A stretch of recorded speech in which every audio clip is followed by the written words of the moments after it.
Welcome to Car Shopping Questions and Answers. I'm your host, Brother Deshone, the Auto Advisor. And all I care about is making sure you pay less than everyone else for cars and never spend more than 30 minutes in a car dealership.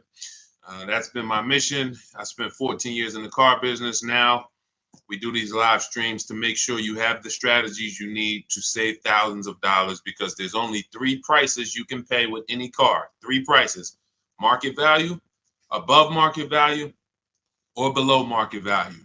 So all we talk about here is how to pay below market value, which leads to thousands and thousands of dollars in savings. And you can start typing your questions in and we will get to them one by one. So we appreciate you actually tuning in with us. Everything what I'll be talking about on this stream is out of my new digital book. It is called Cars from Home. That's a mindset. 7 steps to saving time, money, and avoiding dealerships. You can get a copy of it anytime over the next 30 minutes for 75% off. It's normally a $97 book. It's worth every penny. You can see it's 5 stars. You can Google it. But as part of my welcome offer, I want to give it to you for 75% off. So if you get to my TikTok bio before 30 minutes or my Instagram bio, click that website there, or the YouTube comments or the Facebook comments, you'll click a link that you can activate that 75% off and get your book for $24 instead of $97. But it's only for 30 minutes, so make sure you get there before 30 minutes is up. Okay, so we're going to start out with Mary's question, which is what to say if I'm asked to make a down payment. First thing you have to realize is down payments are not mandatory, and in all but 2 cases, they're unnecessary. So down payments, let's say you're looking at a car, it's $25,000. You want to buy it. The bank will lend as long as you have good credit, fair credit, good credit, great credit, 20% above what the car's value is. So if you're buying a car for $25,000, the bank will lend another, let's call it $5,000. So they'll lend $30,000 against a $25,000 vehicle. Now, what does that $30,000 entail? Well, let's say you want to put no money down and you want to buy the car and put your taxes in the loan. The bank will approve that. Let's say you want to buy it and put your fees, which may be a documentation fee and DMV fees. Those are the only 3 legitimate fees: tax, DMV, documentation. So you put that in there. So now that takes you from 26, 25. With the taxes, you go up to 28. With the fees, you go up to 29. The bank will lend up to 30 or 20% above the vehicle's value, which is 25, which means you can do a no money down deal. It is not required. Let's say the vehicle's value is 25, but because you have no shopping strategy, you pay 28. The bank only is going to lend 30 because the price you paid for the vehicle does not affect the value of the vehicle. If the value was 25 and you paid 28, the bank's lending 30. Now, the same is true if you get a big discount. Let's say the value of the vehicle is 25 and you get it for 20. The bank is still going to lend what? Up to what? Come on, type in the chat so I know who I'm talking to. I need to make sure I'm talking to the locked in people. 30, exactly. So the loan to value ratios don't change regardless of what you pay for the vehicle. Now, as long as you are trying to get a vehicle and be with everything you want to add to your loan is within the loan to value ratios, money down is not necessary, no matter what they tell you. But what you have to understand is if you come over and you have $5,000 of negative equity, now we have to take that into consideration. Can we do a no money down deal with $5,000 of negative equity? Possibly. It's going to go back to 20% above what the vehicle's value is. So you heard, oh, maybe I get a discount, get me a nice deal, below market deal, knock $3,000-4,000 off. and I can bring over more negative equity. But the only two people who cannot do these no money down deals, and more than the majority of it, is the negative equity people, because you just have too much baggage you're bringing over. And then if your credit is too bad, where you're trying to finance everything, but even with credit being bad, they're normally just charging you a higher interest rate. They're not usually, sometimes you'll see a lower loan to value ratio, but typically the 20% is going to be customary. So it's really the negative equity that stops people from doing no money down deals in most cases. When I was at Mercedes, some of you know I worked for Mercedes for 5 years. People with 800 scores would leave with no car. Negative equity. So if you have a lot of negative equity, your goal is to find a car that you can get a huge discount off of, something like, $7,000-$10,000. Even if you look at somebody like Tiffany bought her Mazda using our strategies, using the strategies in my book. She got $6,530 off. Now that's a $44,000 vehicle. So if she had $6,000 of negative equity to bring over, she could do it, because she got a $6,500 discount off the car she was buying. So this is the basis for understanding no money down, Mary. And a key is for you to understand you need to be shopping for the price of your vehicle. The vehicle you're going to buy, you should be shopping for that with an out the door price, not with a loan. So let's say you are like, I want to buy a Hyundai Elantra. You should target whatever Hyundai Elantra you want, get the equipment, and then get a bunch of offers to see who's going to give you the biggest discount, because they're not all the same. They're very different. This isn't the Apple store. You can go to the Apple store in California, the iPhone's the same as the one in Florida. You go to a Hyundai dealership in Bay Ridge, Brooklyn, it's an entirely different price from, Inglewood, New Jersey. A total different price than, Metuchen, New Jersey. They're all different. And that's what you have to understand. When you're shopping for your vehicle, you're shopping for the dealer who's going to sell you the car at the best price. You will handle your financing, your down payment, your interest rates in a separate process. You don't want to mix those two. Okay? That's a good start for you understanding that you should not be in a position where they're telling you make a down payment, unless you put yourself in that position. You follow what I just talked about over the last three minutes, then you should not be in that position. You should understand when a down payment is not necessary. And almost anyone can do these deals with no down payment. Go ahead, Dolan. Let's shoot the next one up. Keep typing your questions. We'll keep getting to them. What's up, Josh? Thank you for liking the video. I see you. Thank you, Bianca. Welcome to the people who are shared. Malik, 621, thank you for sharing. Shout out to the sharers. I see you. It does not go unnoticed. I appreciate everybody who shares, hit that share button, and sends this broadcast to some other people. I appreciate you. All right, AG, car shopping for a used Tesla X, how to save or haggle. There's two types of used car dealerships. When I worked at Mercedes, the first Mercedes-Benz dealership I worked at, big markups, wants to negotiate. Big markups. $7,000, $10,000 markups. Very exclusive cars in the particular case, but even if they didn't, they didn't have to have Mercedes. There's other dealerships that do this. They're going to leave themselves big markup, and then they're going to say, hey, let's negotiate. This is also for dealers who get a lot of traffic, walk-ins. They're either on a highway. They know that we're going to get 50 people on a Saturday to walk in. So they can charge, they put these prices up, and they're not trying to really sell them online. They're trying to sell them to the unsuspecting locals. Now, different dealership says, I'm only going to mark my cars up $1,500 because I want to sell a lot of them.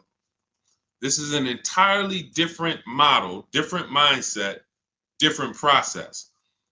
Where you will get in trouble is when you're talking to a dealer, or you're about to buy, you're trying to buy from a dealer that has the $1,500 markup, has already priced their car better than anyone, and you're trying to get $2,000 off because you think you're talking to the markup dealers.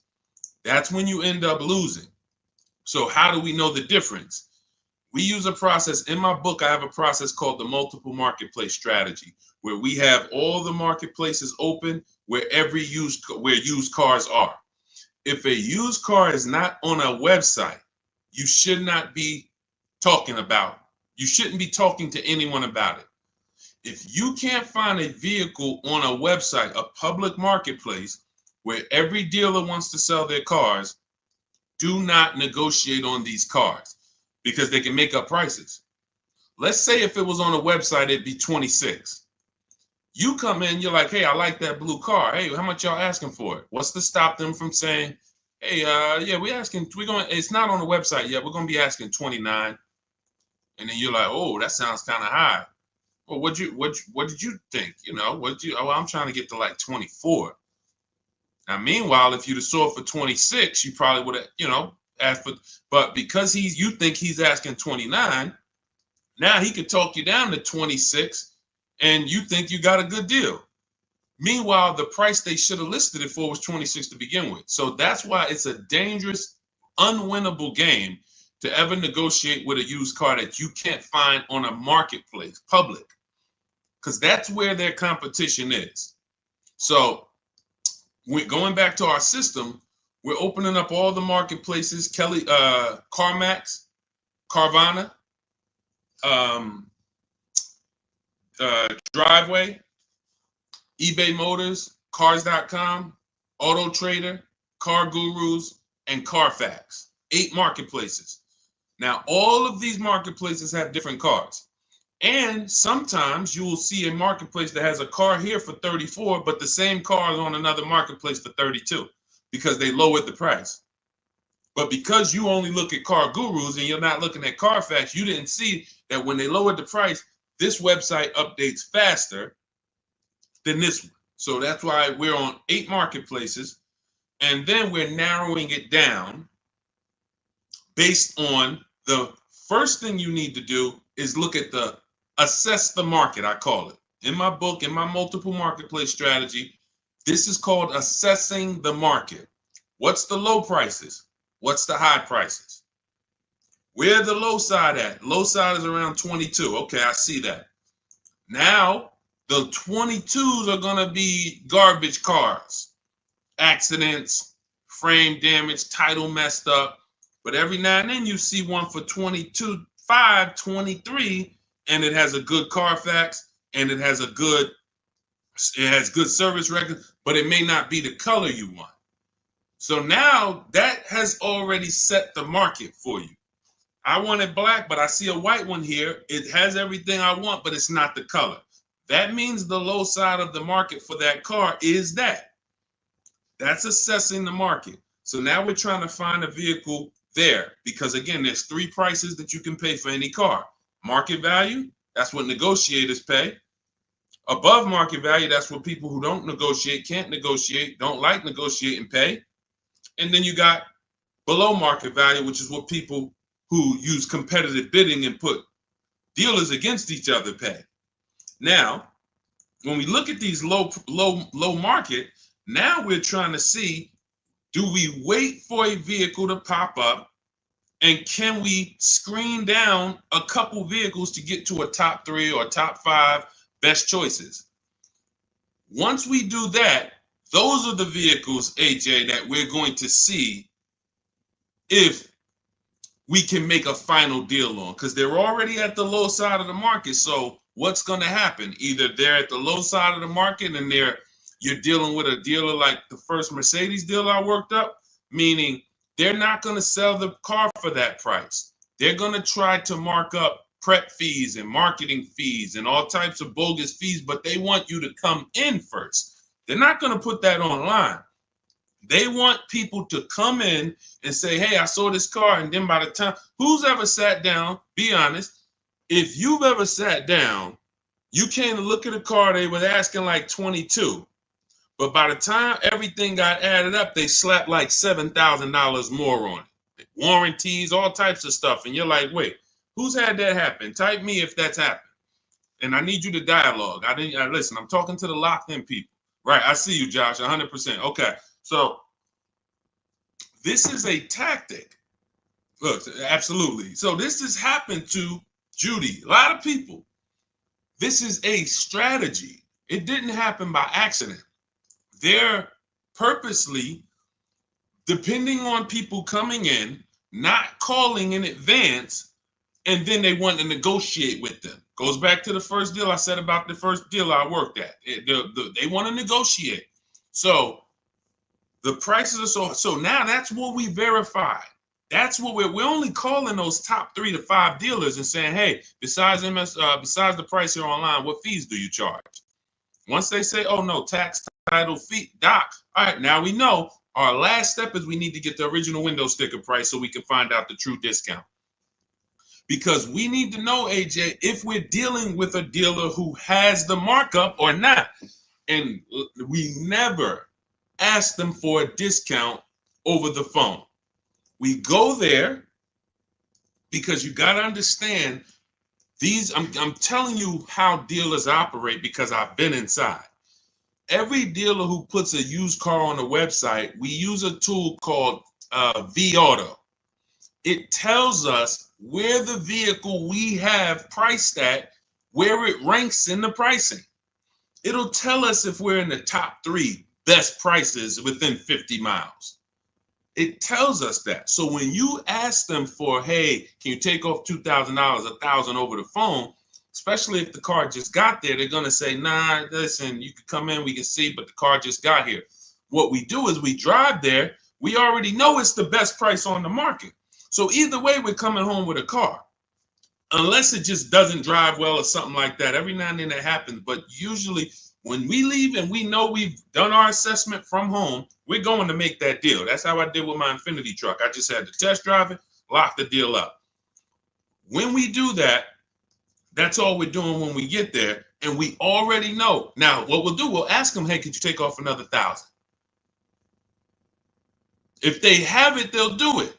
If they don't, they might say, listen, we don't have it. The car just got here. I only got the car marked up. You see, we know they're telling the truth because we've done the research online. So now you know if you're programmed to only, hey, if I don't get 2,000 off, 3,000 off, then I can't buy it. And you're going to miss the dealers who want to, they literally put their cars online. They want them going in 24, 48 hours. They make sure they're the best price and they sell lots of used cars. You go in there trying to get 2,000, 3,000 off from them, you're missing opportunities. That's how it goes. Okay, this is all, that's all part of my multiple marketplace strategy. It's in my new digital book. It's called Cars from Home, 7 Steps to Saving Time, Money, and Avoiding Dealerships. As part of my welcome offer, you can get your copy for 75% off, but it's only for 30 minutes. So you go to my TikTok bio or my Instagram bio, the YouTube comments, or the Facebook comments. You won't pay the normal $97 price, but it's only for 30 minutes. And then you'll have everything we'll be talking about on the stream step by step. Go ahead, Dolan. Next question.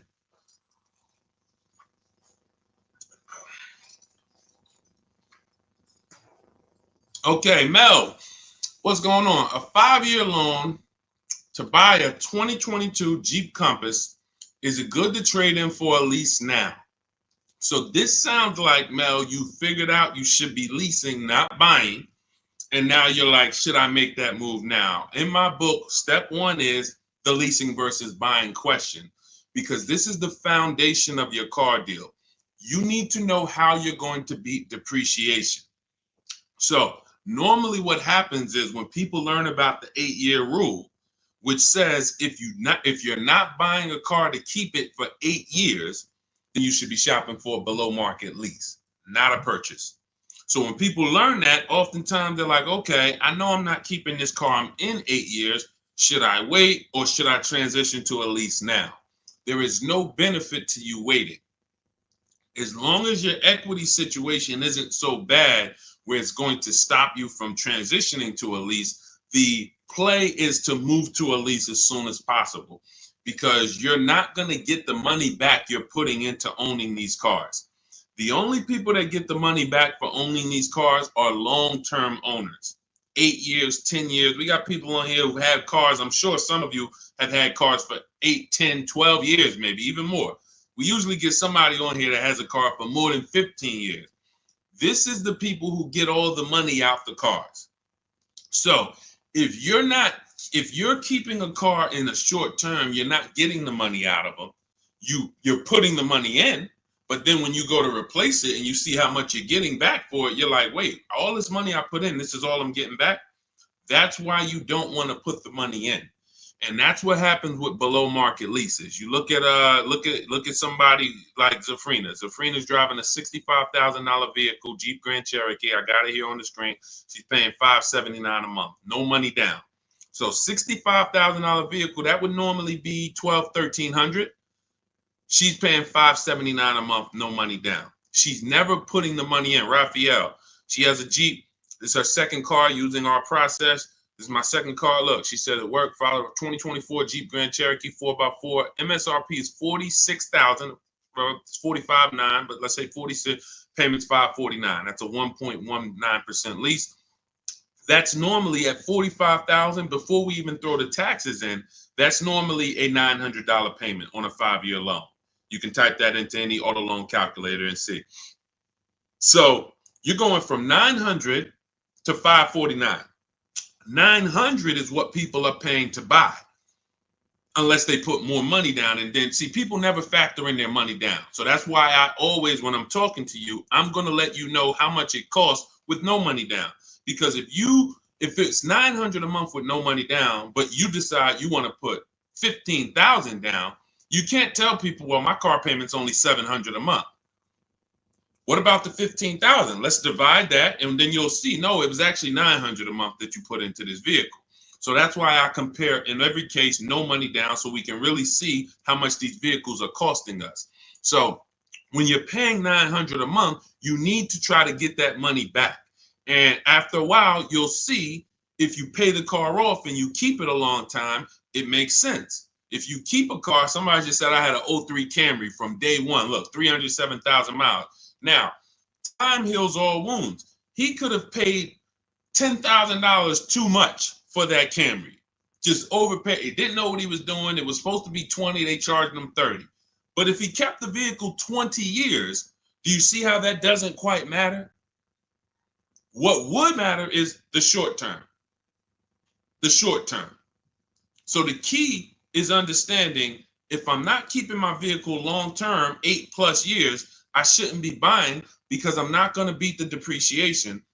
I should be shopping for deals like Raphael got, like Zafrina got, like Jen got, like Ansley got, where they're leasing these vehicles, driving brand new cars, not putting a lot of money into them. They're paying cents on the dollar. These are below market leases. These aren't regular leases. And then you're beating depreciation that way because you're not putting a bunch of money into these vehicles. So there's no benefit, Mel, in waiting. You should do your equity assessment. You've already done step one, deciding whether you're going to buy or lease. Now you move to step two in our process. That's the equity assessment, where you call your bank, get your payoff, then go to the 6 websites we teach that pay cash: CarMax, Carvana, Driveway, KBB Instant Cash Offer, Car Gurus, AutoNation. Once you do your equity assessment, it's going to tell you, do you have positive equity, negative equity? And then you will move to the third step, but you have to do that first. So, but there's no benefit in waiting. None. Not one benefit in waiting longer to stay in a bad financial structure when you can go into a lease. Great question. All of this is in my new digital book. For those of you, you're sitting there, you're like, Deshone, there's no way I'm going to remember all of this stuff. We haven't even started warming up yet. You can grab my digital book. It's called Cars from Home, 7 Steps to Saving Time, Money, and Avoiding Dealerships. It has everything in there step by step, leasing step by step, purchasing new cars step by step, purchasing used cars step by step, making banks bid for your loan step by step. And you can get it for 75% off as part of my welcome offer in my TikTok bio or my Instagram bio. Click the website there, and or YouTube comments or your Facebook comments, and you can get it for 75% off, which will be $24 instead of the $97. But it's only for 30 minutes. Once 30 minutes expires, the welcome offer does go away. And $97 is still a great price for what you're going to get, but $24 is better. Okay, go ahead, Dolan. Next question. Just got the book the other day. Awesome, Mel. And I see you already made the decision about the step one, which is great. Just move to the equity assessment and just keep checking off the steps. Just trust the process. You're going to be just fine. Thoughts on leasing versus financing? Well, T, this is exactly what we just spoke about. I have a very clear rule. It's called the 8-year rule. where it says if you're not buying your vehicle to keep 8 years, you should be leasing.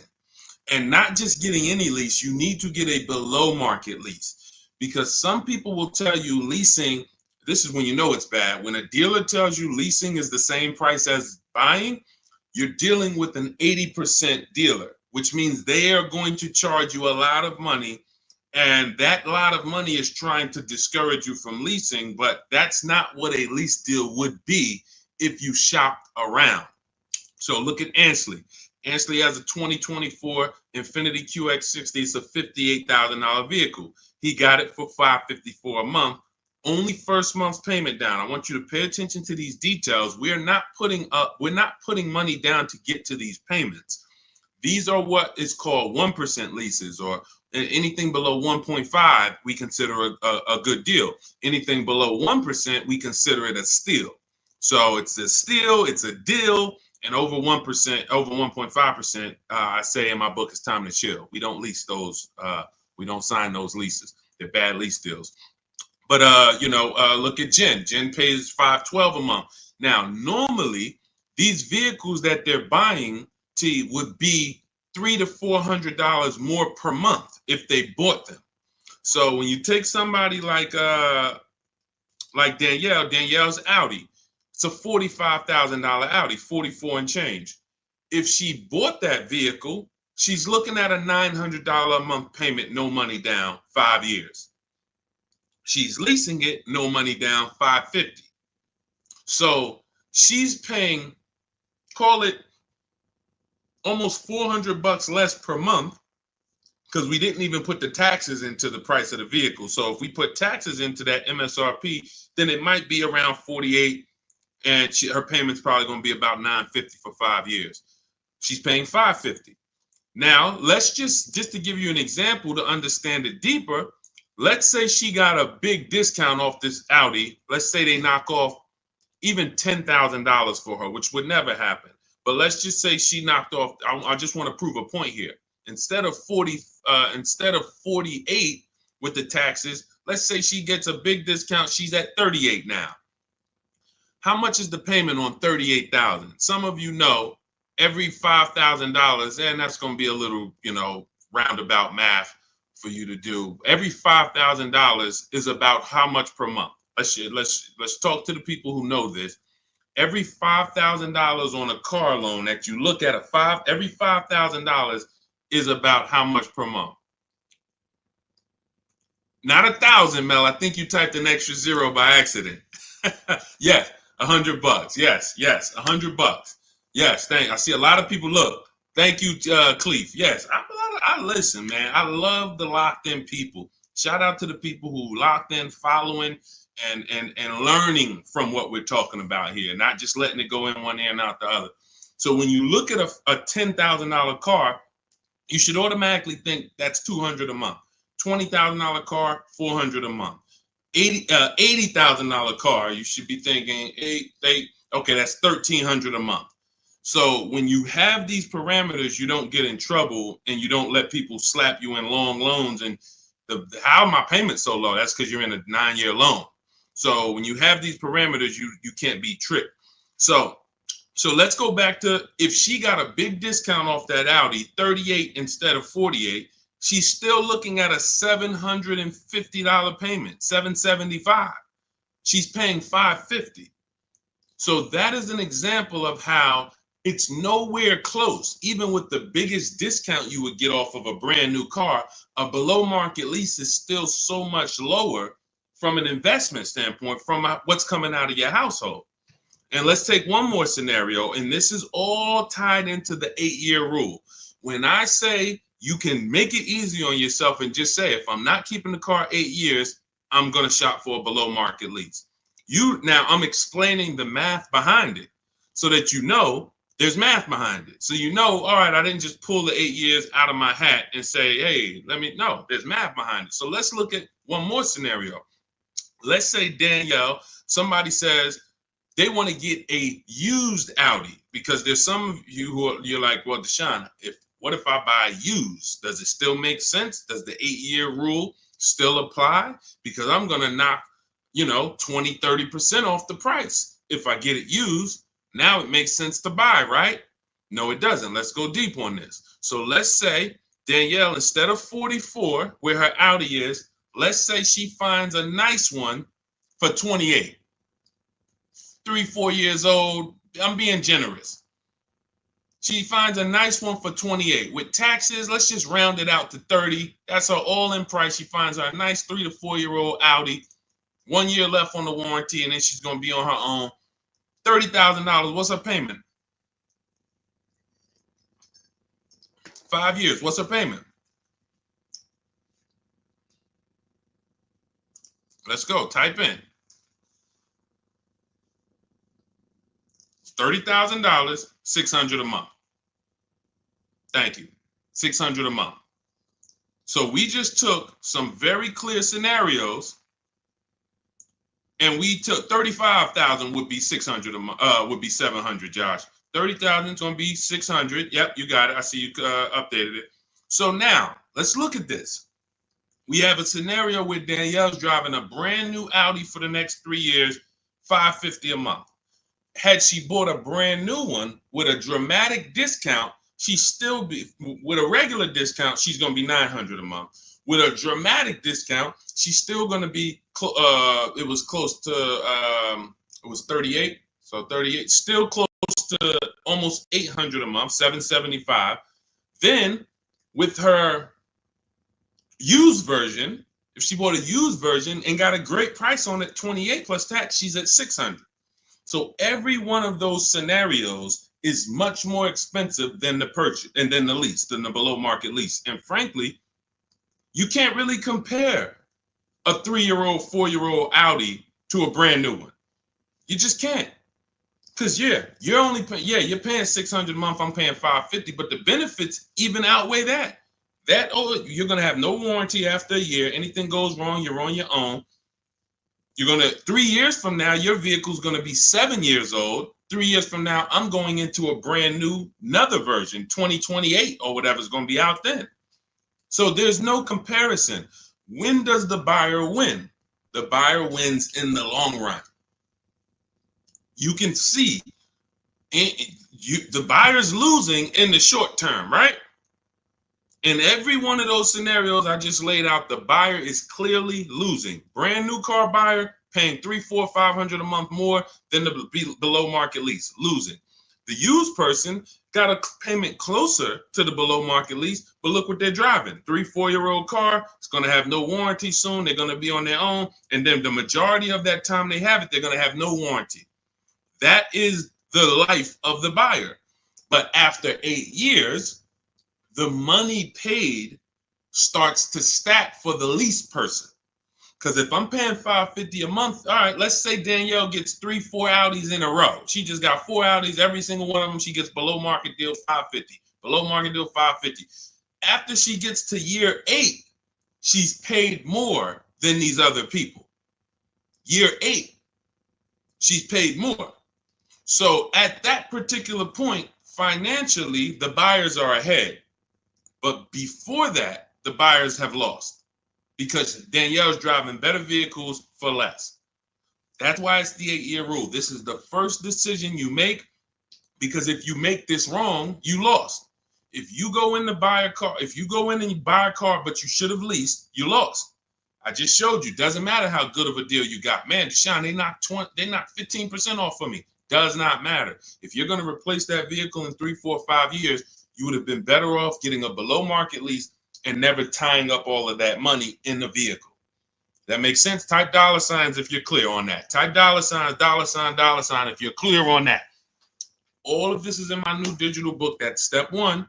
It's called Cars from Home. It's 5-star rated. Thank you to everyone who's reviewed the book and rated it.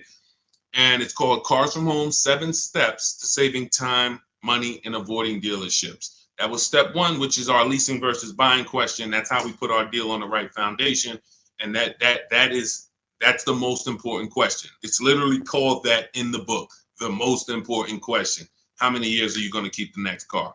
That's when we decide leasing versus buying. So as part of my welcome offer, you can get your copy of Cars from Home for 75% off in my TikTok bio or my Instagram bio. Go to click the picture of me, click the website. and then you can activate your 75% off for the book, but it's only for 30 minutes. Also in the YouTube comments or the Facebook comments. After that, price goes back up to $97. Welcome offer is gone, but go get your book and come on back to the show. And make sure when you get the book, you screenshot the thank you page, because on that thank you page is the link to open the book. I also email you a copy, but sometimes you type in your email wrong, you type in too fast, and that screenshot has my support team's email, where you can email my support team just in case you type your email wrong and your book's not in there. So go ahead, Dolan. Next question. Keep them coming. Keep typing your questions, y'all. We will get to as many as we can while we're on. How do you calculate the negative equity? This is a great question. Negative equity, you want to calculate based on your highest possible offers. When you calculate your negative equity based on anything but your highest offers for your vehicle, then you are now putting yourself in a position where you have more negative equity than you would have. So let's say you go into a car dealership, which we never do, and talk numbers. We go into a car dealership, test drive, pick up our car, but you're there, you're talking numbers. Now they look at you and they tell you your car is only worth 16. You have $6,000 of negative equity. That means you owe 22. So your car's worth 16, you owe 22.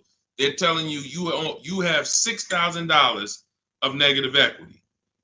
Now, the problem is, if you believe that without actually doing what we call the equity assessment, which is getting bids for your car from companies that pay cash. They buy cars same day, you come out, or sometimes they send an inspector. It's a very quick process. They cut you a check and they pick up your car, right? There's 6 companies we use right now to do that. Carvana, CarMax, Driveway, Kelly's Blue Book, Instant Cash Offer, AutoNation, and Car Gurus. Now, these 6 companies bid, we get their bids. Now, let's say CarMax decides they can pay you $19,000. You owe 22. How much negative equity do you have now? The dealer, your car was only worth 16 to them, but to CarMax, it's worth 19. So instead of 6,000 negative equity, you only got 3,000.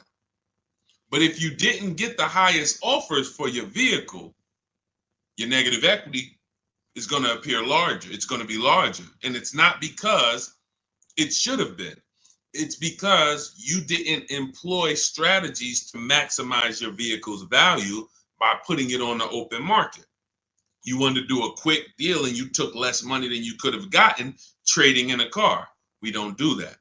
So, Mary, we do the equity assessment. That's going to tell us right then and there how much negative equity we have or how much positive equity we have. It takes 15, 20 minutes to do. Just go to those 6 sites. That's in my book, step by step. That's step 2, the equity assessment. Once we actually decide whether we're going to buy or lease, that's step 1. Now we move to step 2, which is the equity assessment. We don't move forward until we found out what our equity position is. Okay, does that make sense? All right, go ahead, Dolan. Next question. And some of you are going to find out that you have more equity than you thought, and you don't have to wait to sell your car. So, I've had people who thought they had to wait until the car was paid off. If you ever, you might have thought, Sean, I thought I had to have my title to sell a car. No, you don't. You can sell a car you still have a loan on. Absolutely. And the reason I know this, people think this way, because when I was at the dealership, people would walk into the dealership. I get a guy who's like, hey, is that the new version there? That's the 2020 whatever. I'm like, yeah, that's the one just came out. He's like, all right, I got 3 more payments left, and then I'm gonna come see you for that. I'm like, what? Hold on, let me talk to you. Because someone told him, and it could have been based on 30 years ago. Maybe there was a time when you couldn't sell a vehicle without paying it off and having the title. I don't know. But in this particular case, it makes no sense to run a race, pay off a car, and then turn around and go get another car. You should be leasing. Because that's one of the downfalls of leasing is you always have a payment. Now, there's benefits there, but if you are buying and you always have a payment, because literally as soon as you pay off your car, you go get another car, and then you go get another car, and you always have a payment, you've never reached the reward stage of buying. So, IG, how would you know a car is below market value? Who to believe? CarMax? No, this is not. We don't believe companies. You know a car is below market value by looking at the market and getting multiple offers.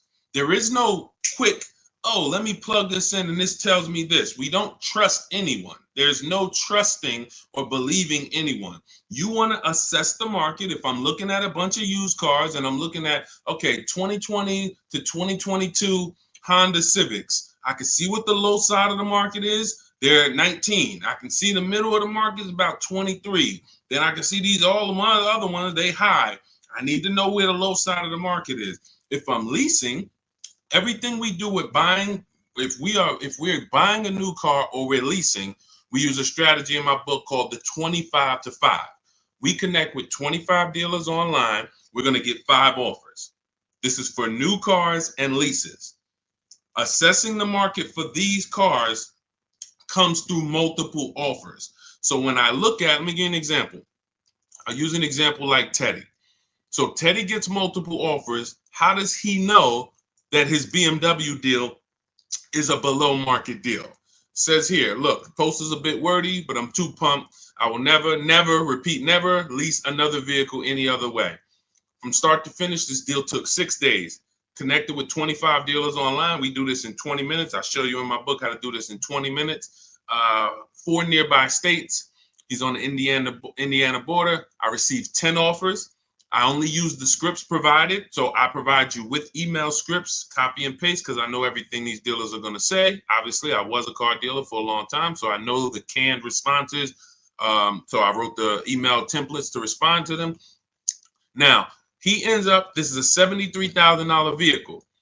He closed his deal at $856 a month, no money down. Now, how does he know $856 was the below market deal for his BMW? Because his highest offer came in at $1123. So you can see my highest offer during this process from a different dealer was $1123. Look, the dealer closest to me, the local dealer, came in at $986. So his closest dealer is $986. His highest offer is $1123. He closes his deal at $856. It's clearly below market value because he sees the market. The only way to get below market deals is to look at the market. That's why we have the best system for getting multiple offers on new cars and leases. Or if we're shopping for a used car, we're looking at multiple options. That's the only way. That's why I said there's 3 prices you can pay for any car. If you're going to buy a car, lease a car, if you're going to buy a new car, buy a used car, or lease a car, there's 3 prices you can pay. Market value, that's what negotiators get. They don't know if they're actually getting a below market deal. They're just negotiating to try to get to the bottom. But they don't know they're at the bottom because they don't even know if they're at the dealership. Let's just say, let me go back to Teddy's deal. Let me show you an example of why you can't get a below market deal from the wrong dealer. This Teddy's local dealer comes in at $986 a month. Now, we have counter offer calculators in my book. His $986 from his local dealer is not the first offer. That's the last offer. That's, hey, we're not doing anything lower than that. The highest offer, $1123. We're not doing anything lower than that. So if somebody's in there and they're negotiating with one of those dealers, they're not going to get to $856. They're at the wrong dealer. They're at an 80% dealer, and 80% dealers want to make a certain amount of money or they're not going to sell the car.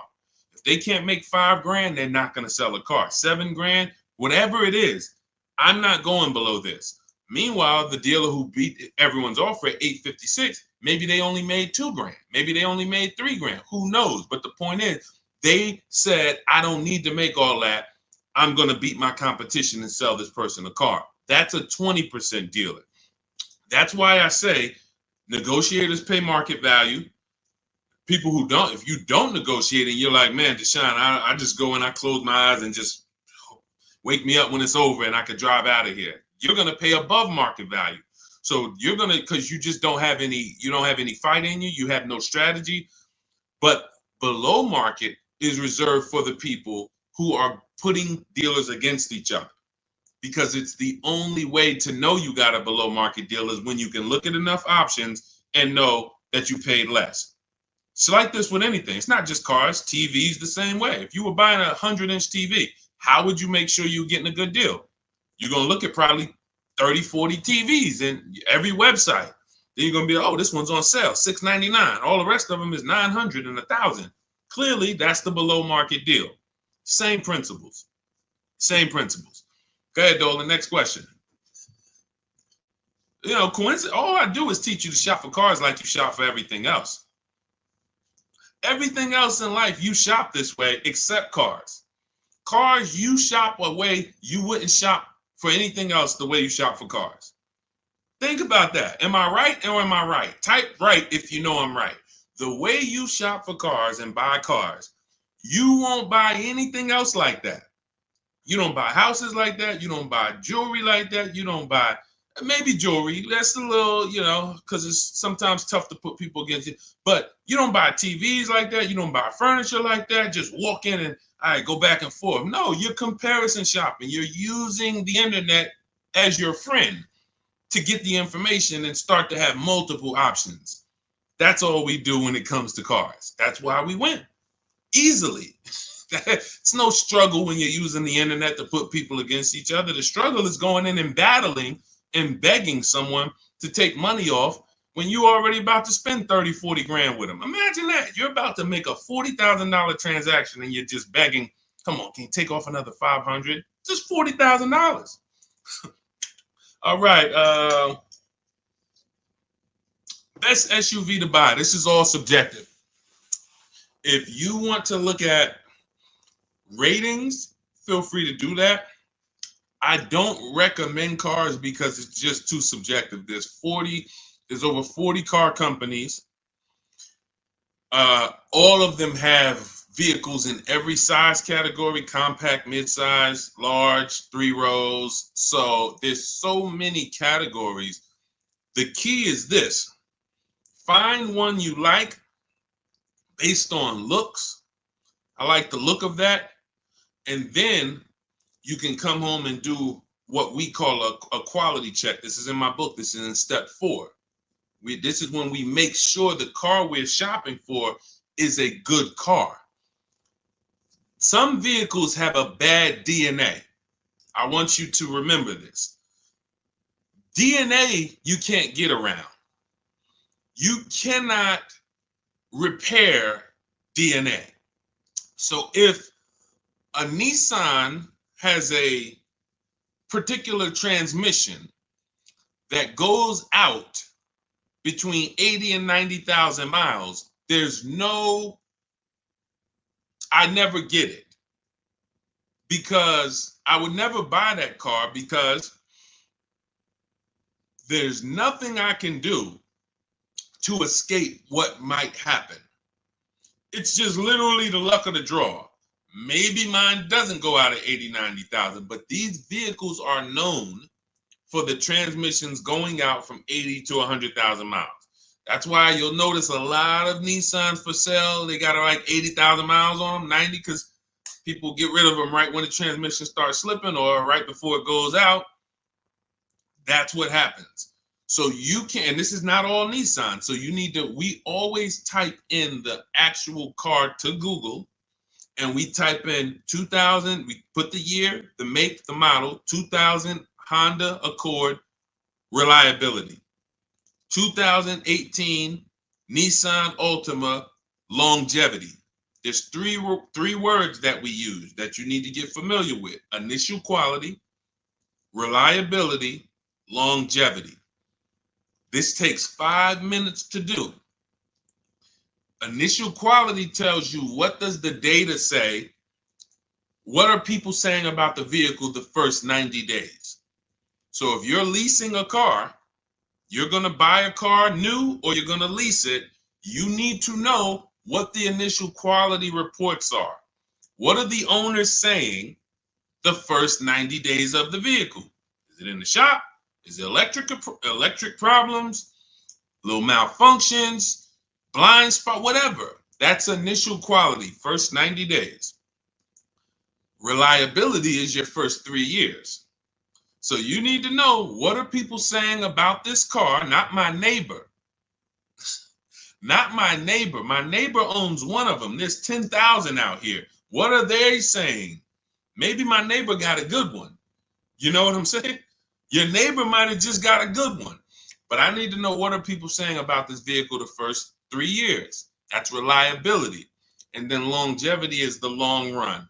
7, 8 years, the engine. People, you're going to see people like Motor Trend and Vehicle Engines, all these websites that all they do is study engines and longevity. What are they saying about this vehicle? Are they saying that the transmission's known to go out? Sometimes you'll type in 2018 Kia Sorento longevity and you'll see right at the top, with proper maintenance, these vehicles are known to last 200,000 miles. That's a good sign. Now all we need to do is make sure we're getting a good one that has been properly maintained. But that's the DNA. So when you ask the best SUV to buy, my goal for you is to avoid the vehicles that have bad DNA. They have bad data. Could be a year. Could be the 2018 was trash, but then they saw that the 2018 was trash and they changed it, and then they made a better 2019. So it's all up to the year. I appreciate it, Rob. Thank you so much. Go ahead, Dolan. Next question. That's in step 4. See, that's shopping, not buying. We have 7 steps in our process. Most important question, step 1, equity assessment, step 2, deal focused budgeting, step 3, shopping, not buying, step 4, multiple offers, multiple options, step 5, paperwork and protection, step 6, and delivery is step 7, pickup or delivery. That's it. So everything I'm teaching on the stream is always going to be out of one of those steps. And for those of you who have the book, here's what you should always be asking yourself. Where am I at in the process? What step am I at in the process? Because you've come from not having a process. So you don't know what to do first. Should I be thinking about my trade-in? Or, oh, matter of fact, wait, he said don't trade. And then, all right, when do I get my loan? Do I get a pre-approval? You don't know where these things go, what order they go in. But I do. That's why we created a 7-step process that accounts for everything. So you always want to be asking yourself, where am I at? What step am I on, to make sure, all right, listen, why am I focused on budgeting right now and I haven't even decided how many years I'm keeping the car? That's my first step. That's what it's about. Okay, Judy, my Jeep lease is up in 2 months. Strange lease of 5 years. Would you finance the car at the end? You've had the car long enough and you're not owning it. So whatever type of financial deal that you went in on this, it was not a good deal because you're paying way too long on a car that you're not going to own. That's the reason we don't buy our leases. We don't do 4-year leases. Paying too much, unless you're paying like $200 a month or something ridiculously low, where you add up all the payments, add them all up. Look at it. All right, I gave them $2,000 up front, and then I paid $400 a month, and I've been paying $400 a month for 5 years. That's 60 months. All right, wow. All right, I paid them a lot of money. Add that up, and you'll see, compared to the MSRP, I paid way too much for this car that I'm giving back. So that's why I wouldn't suggest you buy it, because if you're not going to keep it long term, normally with a lease, it's broken into 2 sides. It's a part you're going to use, and then it's a part you're giving back to them. You're not paying towards that part. Let's say it's 50-50. You could stretch your side out. You got to pay half this car. You could stretch that out for 4 years or 5 years.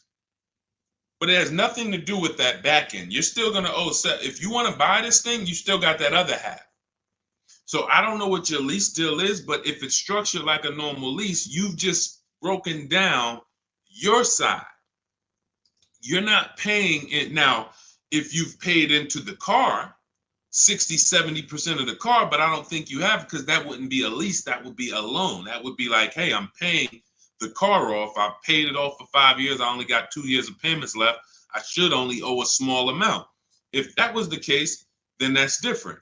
But on a lease, if you just took a 5-year lease, then you're paying your half.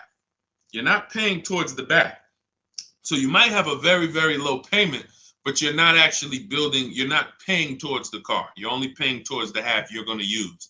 So in that particular case, I would give the car back. Now, again, I don't know the exact details, but that just doesn't, but here's the benefit of leasing is cents on the dollar. Look at somebody who has a Jeep. You can see here, Raphael got her Jeep. It's a $46,000 Jeep. She's paying $549 a month, no money down. So she's putting into this car $549. Let me do some math. This is why when we get away from these structures, it doesn't make sense anymore. $549 times 36, that's $19,700. Now, going back to her deal, the vehicle itself is $45,900 plus tax and fees. She's going to pay $19,000 over 3 years. That's less than what the vehicle would normally depreciate. So her vehicle that's 46 minus 19, about 27 is what's left, not to mention her tax. This is why you have to be judging the lease deal. Leasing is all about, I need a low payment and I need to pay less than I would have tying up all of this money. So once we get into these long leases, we've defeated the purpose. We've defeated the purpose of leasing. So I wouldn't finance the car at the end, Judy, unless you look at your deal and you can see that you only owe like another 10 grand or something, or 12 grand. Then okay, maybe you do pick it up on the back end, but then you should have equity, because if it's going like a normal loan and you've been paying for 5 years, you should do your equity assessment. You have equity, but if you're in a 5-year lease, you won't have equity. All right, that's a strange structure for sure, like you said, and never do it again. Unless I'm wrong about it, that's just not something that you want to do again. And hopefully you had a super low payment and you just kept the payment low for 5 years. But again, you're in the same car. There's no warranty. It's just, let's do something different. There's much better ways to benefit financially and drive, nice vehicles. Yep, you got it, Elaine. Thank you. Thanks for always tapping in. I always see your comments on my videos. I appreciate it. Go ahead, Dolan. Next question. Okay. Rita, what have you heard about the 2024-2025 Nissan Kicks? I would look at what we said over the last 7-8 minutes when we're checking the DNA of a vehicle. I ran down how we check reliability, initial quality, and longevity, and I would let it go from there. I don't give my opinions on cars. Now, what I do is I'm preparing these top 5 reports. So that's something we want to launch big in the next 2-3 weeks. We want to start giving you, based on the data, what are the top 5 worst SUVs, compact SUVs? What are the top 5 worst luxury cars? What are the top 5 best compact luxury cars? So we want to give you those things based on data, but that's not my opinion. You don't want to take someone's opinion on a car. You want to go where the data goes, because the data polls tens of thousands of people who have the car, and they report, this is what people are saying. This is what most people are saying. And that's all we want to focus on. But what I do, Rita, is go back into the YouTube video, rewind about 7-8 minutes. You'll hear my whole layout of how we check reliability, dependability, initial quality, longevity, how we check the DNA. That's checking the DNA of the car. And that's what's super important. You don't want to end up with a car that's in the shop every 3 months. I could teach you to pay less than everyone. Yeah, all right, you use the strategies, you paid less than everyone. But what does it matter if you have a car that's now, every time you go out, check engine lights on, every 3 months, check engine light. What is this? So make sure you do that. Okay, and this is all in my new digital book, Cars from Home, 7 Steps to Saving Time, Money, and Avoiding Dealerships. We're talking about a piece of step 4, which is shopping, not buying. The reason it's called shopping, not buying, is because shopping is deciding what you want. Now, you're not taking enough time to do that. You are letting people rush you in a lot of cases. And now, once we decide what we want, it only takes us 90 minutes to get it. You saw what Ansley said. He got his deal, Teddy, 6 days. I got my below market deal. Ansley, he got his Infinity truck. Look, he said, I started the process Saturday. I accepted a deal Monday.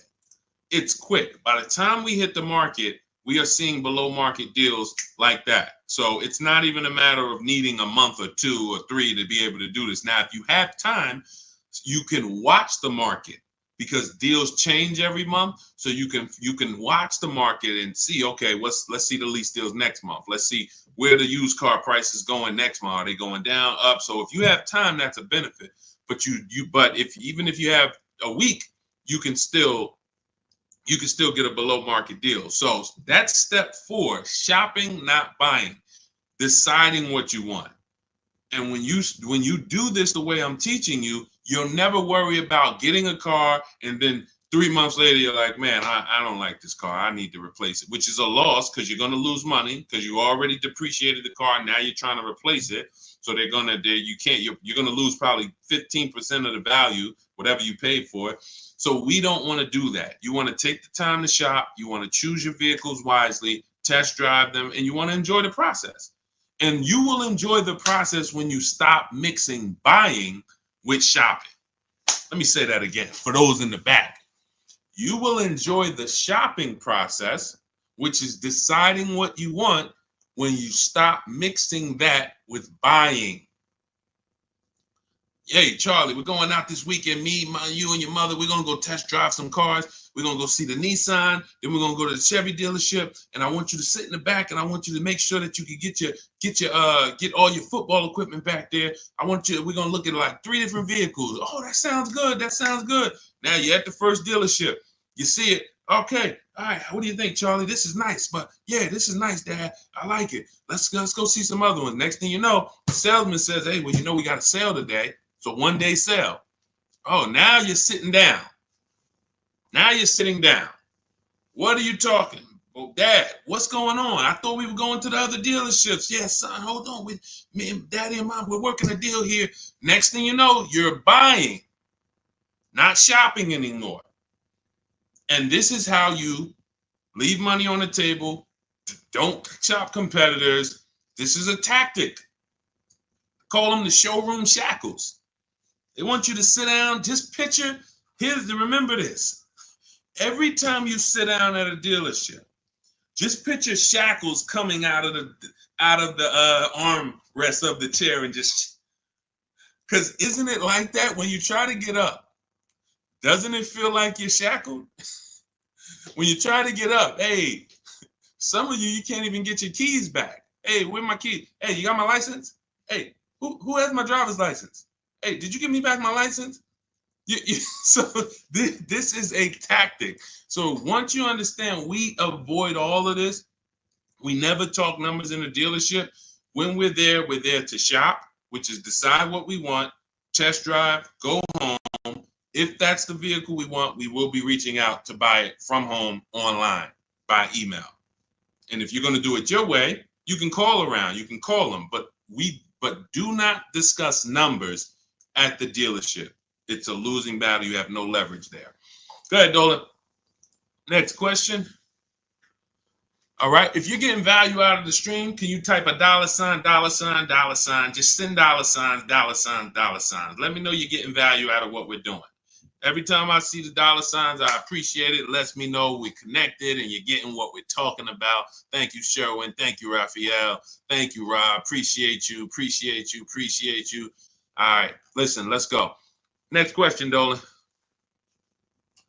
Yeah. Thank you, Jeremy. I appreciate it. I see you. Thanks, Tracy. Which value guide do most lenders use to determine value? Probably NADA.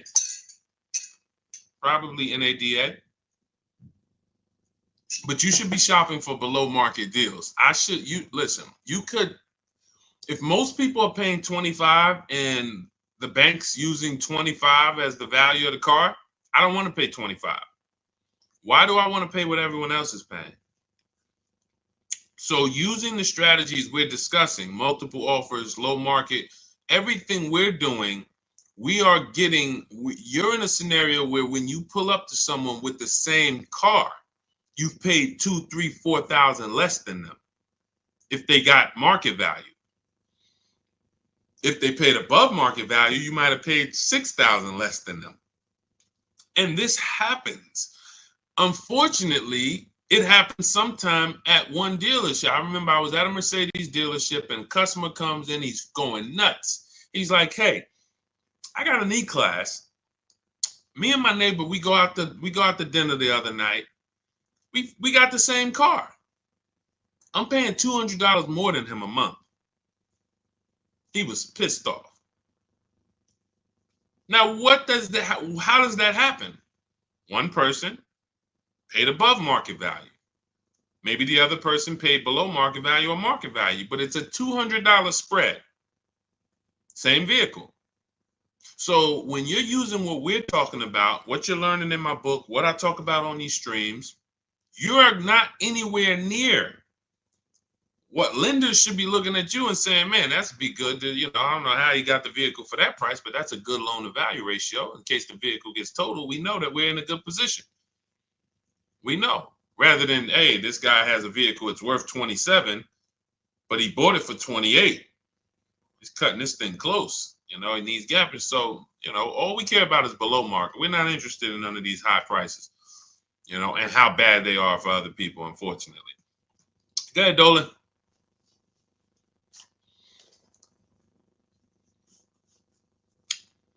For Countess, does it matter what type of vehicle you lease? Well, every vehicle has a different lease program attached to it. So every trim level has a different lease program attached to it. So a Mazda 3 Sport has a different lease program than a Mazda 3 Touring in many cases. Has a different lease program than a Mazda 3 Grand Touring. So every vehicle is different. Here's how I look at leasing, and here's how I want you to look at it if you want to talk value and money saving. You're looking for the car that you could drive the highest MSRP car for the lowest price. So my first lease was a Pontiac G6 $256 a month. It was like a $20,000 car, 2006. I paid a little more for it because I didn't have the credit. I had never financed a car. So I had to pay, I think I got tier 3 through my dealership. It was like maybe $40, maybe $30-something more per month that I had to pay. But my next lease was when I was at Mercedes, I leased an Infiniti that was next door. It was like a $32,000 car, $325 a month. It was an Infiniti G25. And then maybe a $35,000 car, G25. Then I leased a Q50, which was a $45,000 car, $345. Then I leased another Q50 because this was my wife's car, $365. And then I leased myself a Jeep Grand Cherokee 2018, $330, $35,000 truck, $330 a month. These are all under 1%. You take the monthly payment, divide it into the total MSRP. If it's under 1%, this is a steal. Incredible value. You're driving very expensive vehicles for very, very low payment. So, and then the last Infiniti that I got that I leased was we had 3 Q50s that my wife drove. And the last one was $365. So it kept going up by $20. Every time it would go up by $20. We had 3 Q50s. These were $44,000 vehicles.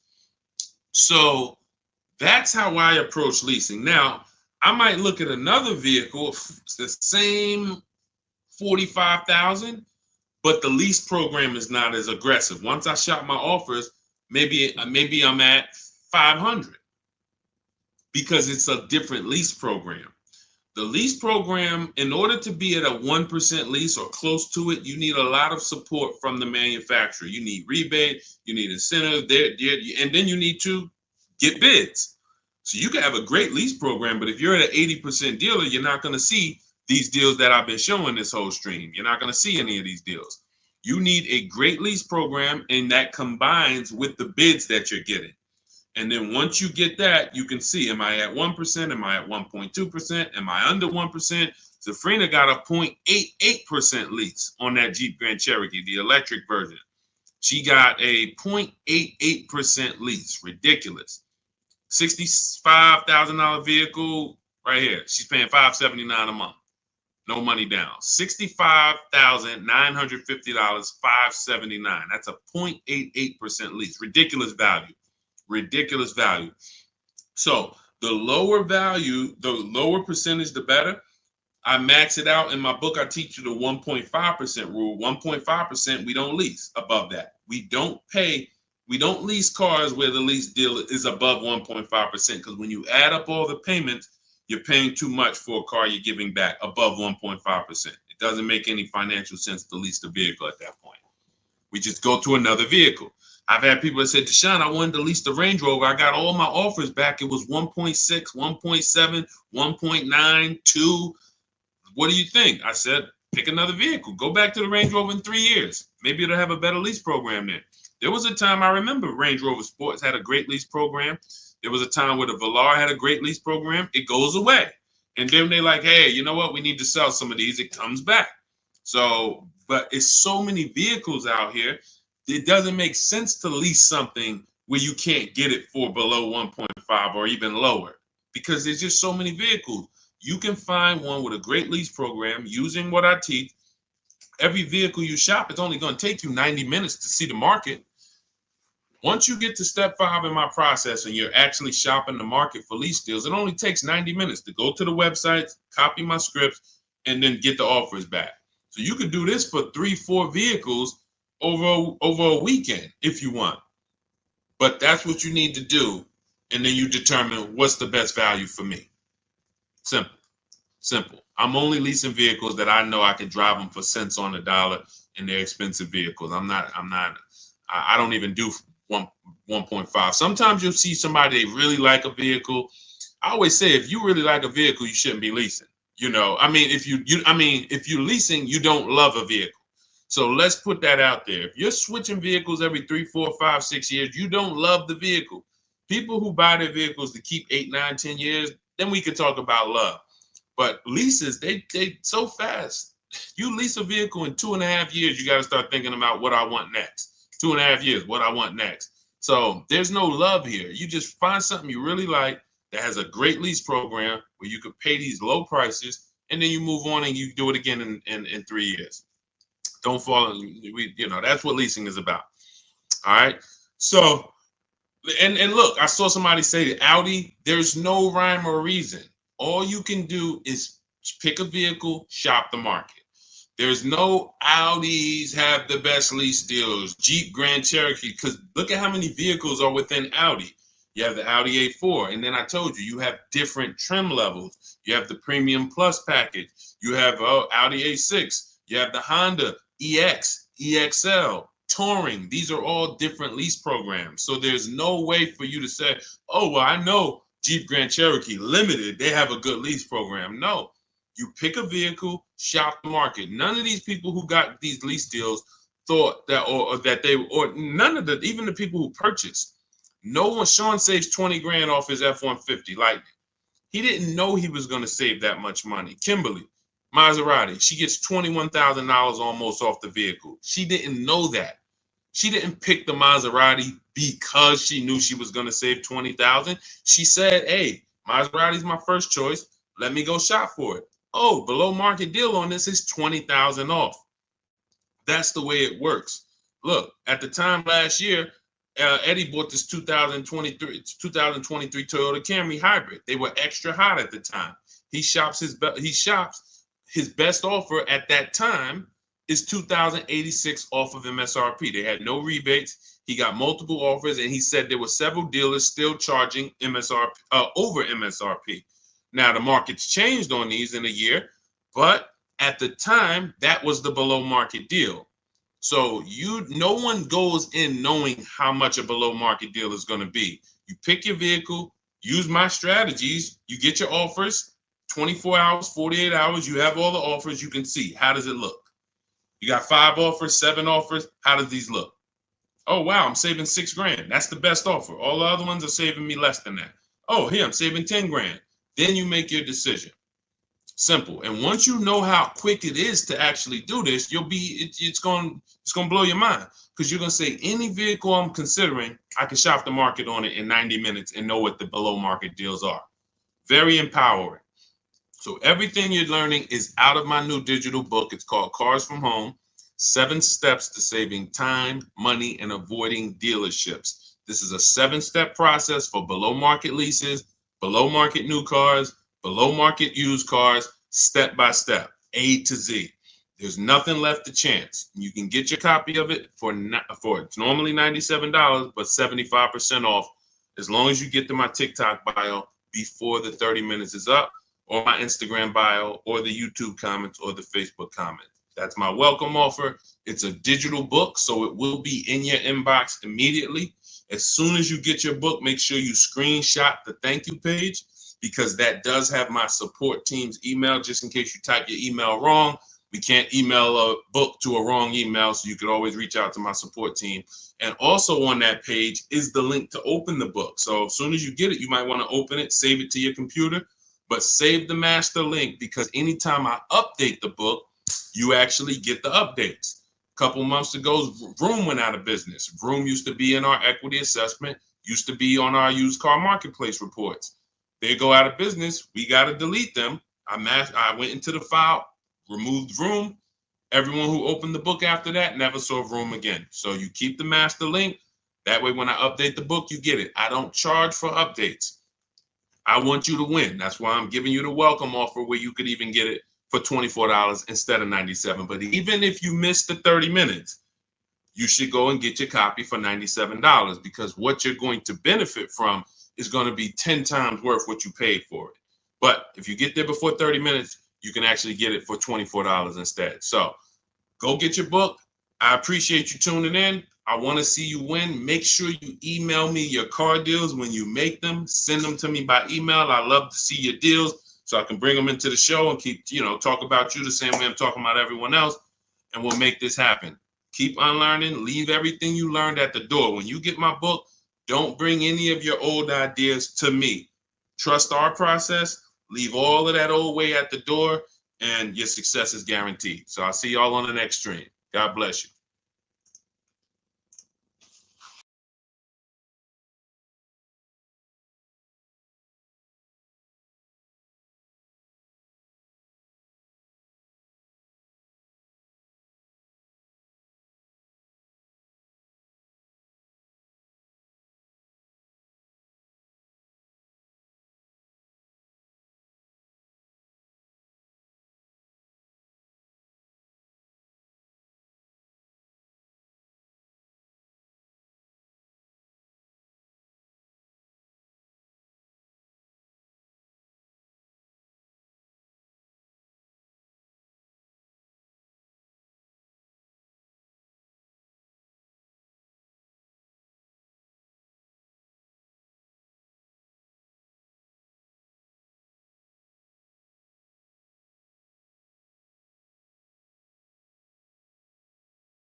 Poland's in the back. Welcome to Car Shopping Questions and Answers. I'm your host, Deshone the Auto Advisor. This is all we do here, is make sure that you have the answers you need to shop the way you should be shopping in this car market, and in any car market. You should be putting dealers against each other. So all I do is make sure that you know what you need to do. We don't hold back. There's no fluff here. We get down and dirty. And but I do want you to lock in. If you have a notepad, you're going to want to take notes. You're going to want to watch this recording, because we're going to be going over some stuff you've never heard before. Pretty much everything we talk about here is stuff you've never heard, you've never done, and that's okay. That's why we represent unlearn, relearn. All right, we got to unlearn the old way Everything on the show is sponsored by my new digital book, Cars from Home. Thank God it's 5-star rated. Thanks to everyone who's reviewed it. You can get your copy for 75% off in my TikTok bio, in my Instagram bio, in the YouTube comments, or in the Facebook comments over the next 30 minutes. You got 30 minutes to get 75% off, and that book will be in your inbox in 5 minutes. You'll have everything we're going to talk about on the stream and more.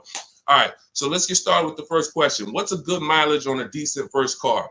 Well, you want to look at mileage per year. So if you're looking at a car that's 5 years old, you want to consider average miles driven is 10 to 12,000 miles. That's average miles for a driver. So if you look at a 5-year-old car, 60,000 miles is just fine. You're looking at an 8-year-old car, 8 times 10, 80,000 miles, 96,000 miles. That's perfectly fine average miles for that car. Now, some people like to get below average miles. That's fine too. You know, anything above that. But here's what's more important than the mileage on the car. Service records, absolutely paramount. In fact, let's go to what really makes the car good or not, the DNA of the car. The DNA of the car is things that can't be fixed even when the first owner took care of the car. You might have a car, we always do what's called an initial quality check, a longevity check, and a reliability check on each car. I'm going to show you how to do that very easily. It takes 5 minutes. All of the stuff that I'm talking to you about takes minutes, not hours to do using a computer. So when you said the DNA of a car, that's something that can't be controlled because they made it that way. So if you look at a car and it has bad electric issues, that's in the DNA of the car. Doesn't matter if it was taken care of, doesn't matter if they serviced it. It's built in. Some cars, when you do your longevity check, let's say you're looking at a 2018 Nissan Sentra.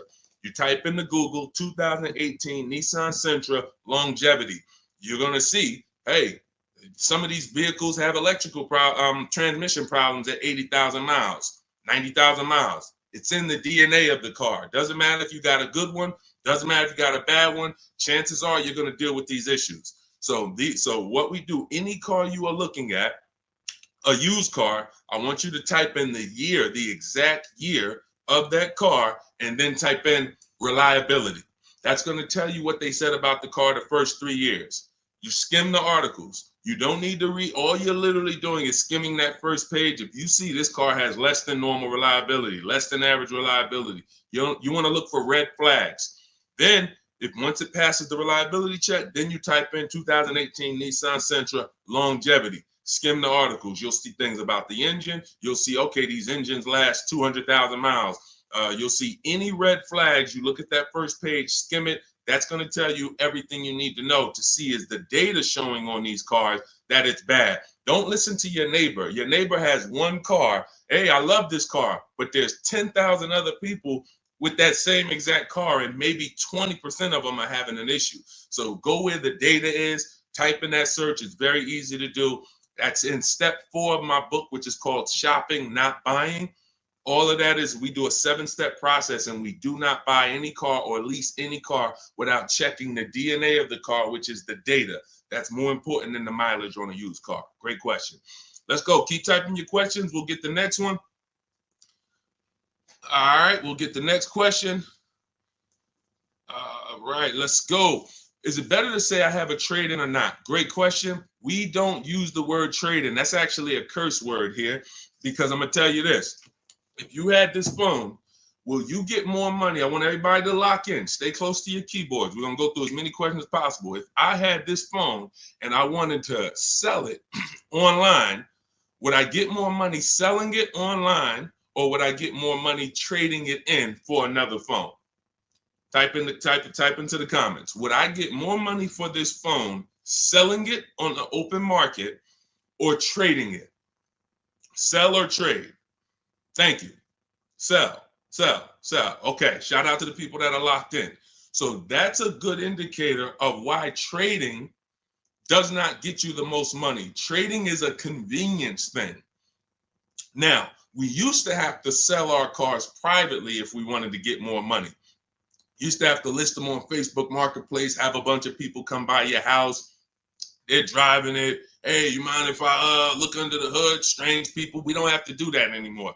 Why? Because there's big companies that cut cash checks for our cars, and it's easy to find them. I'm going to give you the 6. CarMax, Driveway, Carvana, Kelly's Blue Book Instant Cash Offer links you to a local dealership to get a cash offer. Auto Nation links you to a local dealership to get a cash offer. Car Gurus link you to a local dealership for a cash offer. This takes 20 minutes. This is step 2 in my book. I call it the equity assessment. You have to maximize the value of your current car. You're also going to learn that we don't mix transactions here. What does that mean? Whenever you do a trade-in, you're doing 2 transactions with one dealer. What does that mean? Every time you buy a car from a dealer, that's 1 transaction you did with that dealer. If you trade your car or sell your car to them, because that's what you're doing a second transaction with that dealer. If you get your loan from them, you're doing a 3rd transaction with that dealer. And every time you do that, you're doing exactly what they want, because you're not giving you're not bidding out your loan on the open market to give multiple banks and lenders a chance to compete, and you're not listing your car on the open market, giving all of those 6 buyers that I just named a chance to compete. That's how you get the most money. You cannot get a great deal without maximizing each part of the transaction. You can't think that the same dealer that you bought your car from is going to pay you more money for your old car than anyone else would have paid you. That's why we do not trade. There's only one circumstance where you must trade.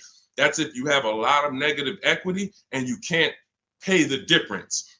So if these companies, Carvana, Kelly's Blue Book Instant Cash Offer, CarMax, all the companies I named, they're going to pay you more than any dealer.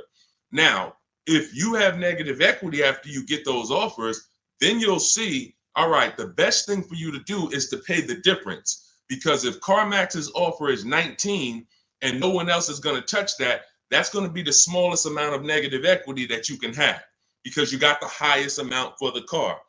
If you go and trade that in, that dealership might only give you 17, which means whatever negative equity you had over here selling the CarMax, 2,000, 3,000, 5,000, it's going to be more because you're getting less for the car. So but if you can't pay the difference, cover the difference of the negative equity, then do a clean transaction. That's what I recommend. But some people don't have the cash to do that. Then you must trade, which means you go and whatever dealership wins your business, they're going to have to be the ones to trade, because you need them to bring that negative equity over to the new deal. That's why you must stay out of negative equity. You must learn the reasons for negative equity.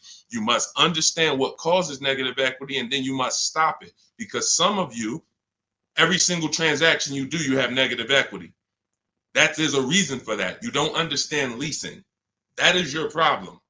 That's another question we'll go into, but that is the problem. I've been doing this 14 years, working in car dealerships. I've been educating people like you online since 2021.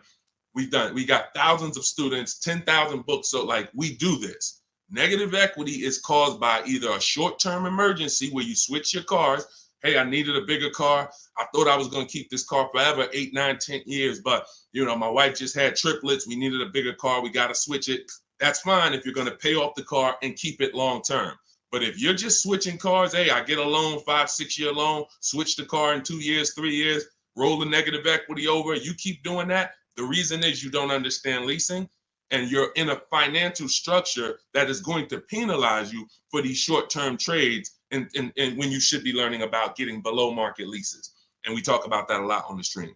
So great question. We do not trade. All of this is in my new digital book, Cars from Home, 7 Steps to Saving Time, Money, and Avoiding Dealerships. You can get a copy for 75% off as part of our launch offer in my TikTok bio, in my Instagram bio, in the YouTube comment section, or in the Facebook comment section. But it's only for 30 minutes. Once the 30-minute timer goes to zero, it's $97. And it's worth every penny at $97, but $24 is better. So go there, get your book, come back to the show. All right, see you in a sec. Go ahead, Dolan. Next question. $10,000 upsell. And you know what? Listen, this person grab this question, Dolan, for the next question. She said, I bought a vehicle during the pandemic, $10,000 upsell. I want to tell her about Bonita, but that'll be the next question. Let's get to C. Robinson on Instagram. We're in the midst of trying to lease a car. It's exhausting. Well, you're doing it the way they want you to do it. You're in there begging for discounts. You're in there walking into dealers, hoping you can get a good price. And what you don't understand is that 80% of dealers are overpriced. There's nothing you can do about that. Picture 10 dealerships on a block. 10 dealerships, they're all Nissan dealerships on a block. 8 of them are not going below a certain number. Doesn't matter how much you negotiate, yo, I'm not doing any better than this. And when they look at you and say, hey, Mr. Robinson, this is my best price, they're not lying. That's their best price. That's not their competition's best price. Their competition's best price is totally different. And what you have to learn is when you're looking at car dealerships, it's not like the Apple store. The Apple store, I go get an iPhone here, I could be in Southern California, it's going to be the same price. I can go up to Canada, it's going to be the same price in most cases. This is a convenience aspect. They fooled you into thinking, oh, the Nissan dealer you're at, we're just the closest one, but we're all the same. They're not the same. They compete every single day to see who's going to sell more cars. They report their numbers at the end of the month. They're competitors. They sell cars for different prices. So what you have to now do is bring that competition into your car shopping. You cannot do it going from dealer to dealer. If 8 out of 10 dealers are overpriced, then you need to figure out, how do I talk to all these dealers or communicate with them at one time to where I'm going to be able to get numbers from all of these dealers or whoever has a car, and I'm going to pick the winner. That is what we do. That's why our entire mindset and philosophy is called Cars from Home. There's only 3 reasons we're in a car dealership: to test drive, then we leave; to have our car appraised if we're selling it to a used car manager, then we leave; or to pick up our car because they don't deliver. That's the only 3 reasons. We are not there to talk numbers. We're not there to find out what's the specials of the day. We do all of that from home, online. You have the internet at your disposal. You wouldn't walk into a store to buy a $2,000 TV. Nobody would. No one who wants to get a good price on the TV. You'd be at home looking at all the TVs online and then saying, okay, boom, that's the best one. And you can make that decision in minutes because you have the internet at your disposal. It's the same way with cars. We have the online shopping system that allows you to get 5 offers because you must get 5 offers. I just told you 80% of dealers are overpriced. So that means 4 out of 5 dealers are overpriced. When you walk into Nissan and say, hey, there, can I get a quote on a lease? And they give you $799 a month, you leave saying, man, Nissan's expensive. No, Nissan of Bergen County is expensive. Nissan of Bay Ridge is expensive. You need to understand that that is one dealership. And when you grasp that, you won't be going into dealerships to get prices anymore. You'll be sitting at home like we do, getting prices online so that you can see. When you go to my book page, you'll see dozens of people. We share all. I've helped so many people learn this. I'm so fortunate because once I saw that they were able to do this, it just made me say, let me keep sharing their stories. See, anyone knows, okay, Deshone, you've been selling cars 14 years. You've been doing this since 2006. Obviously, you can get great deals. That's why all I do is share what my people who learn from me get, their deals, because they're all that matters. So you want to get 5 offers, Mr. Robinson. It doesn't matter if you're going to call and do it. Talk to sales managers. If I was calling, I would be calling and talk to salesmen. Now, who does not like talking to car dealerships? Type me in the comments. Stay close to your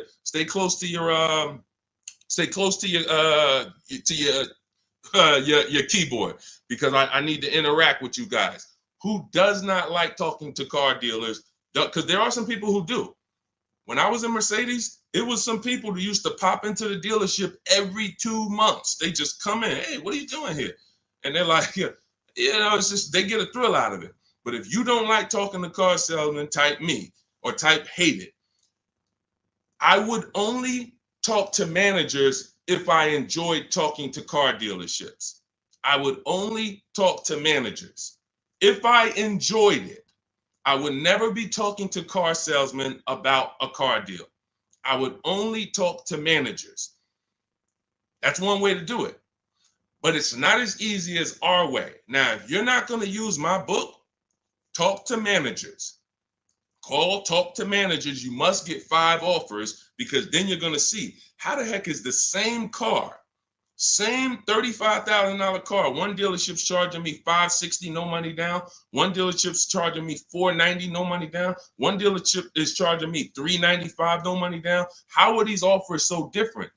because you're proving to yourself what I'm trying to tell you, which is 8 out of 10 are overpriced. That's their best offer. Charlie, that you've been buying cars from for 17 years, you done sent your kids to him, he might not compete.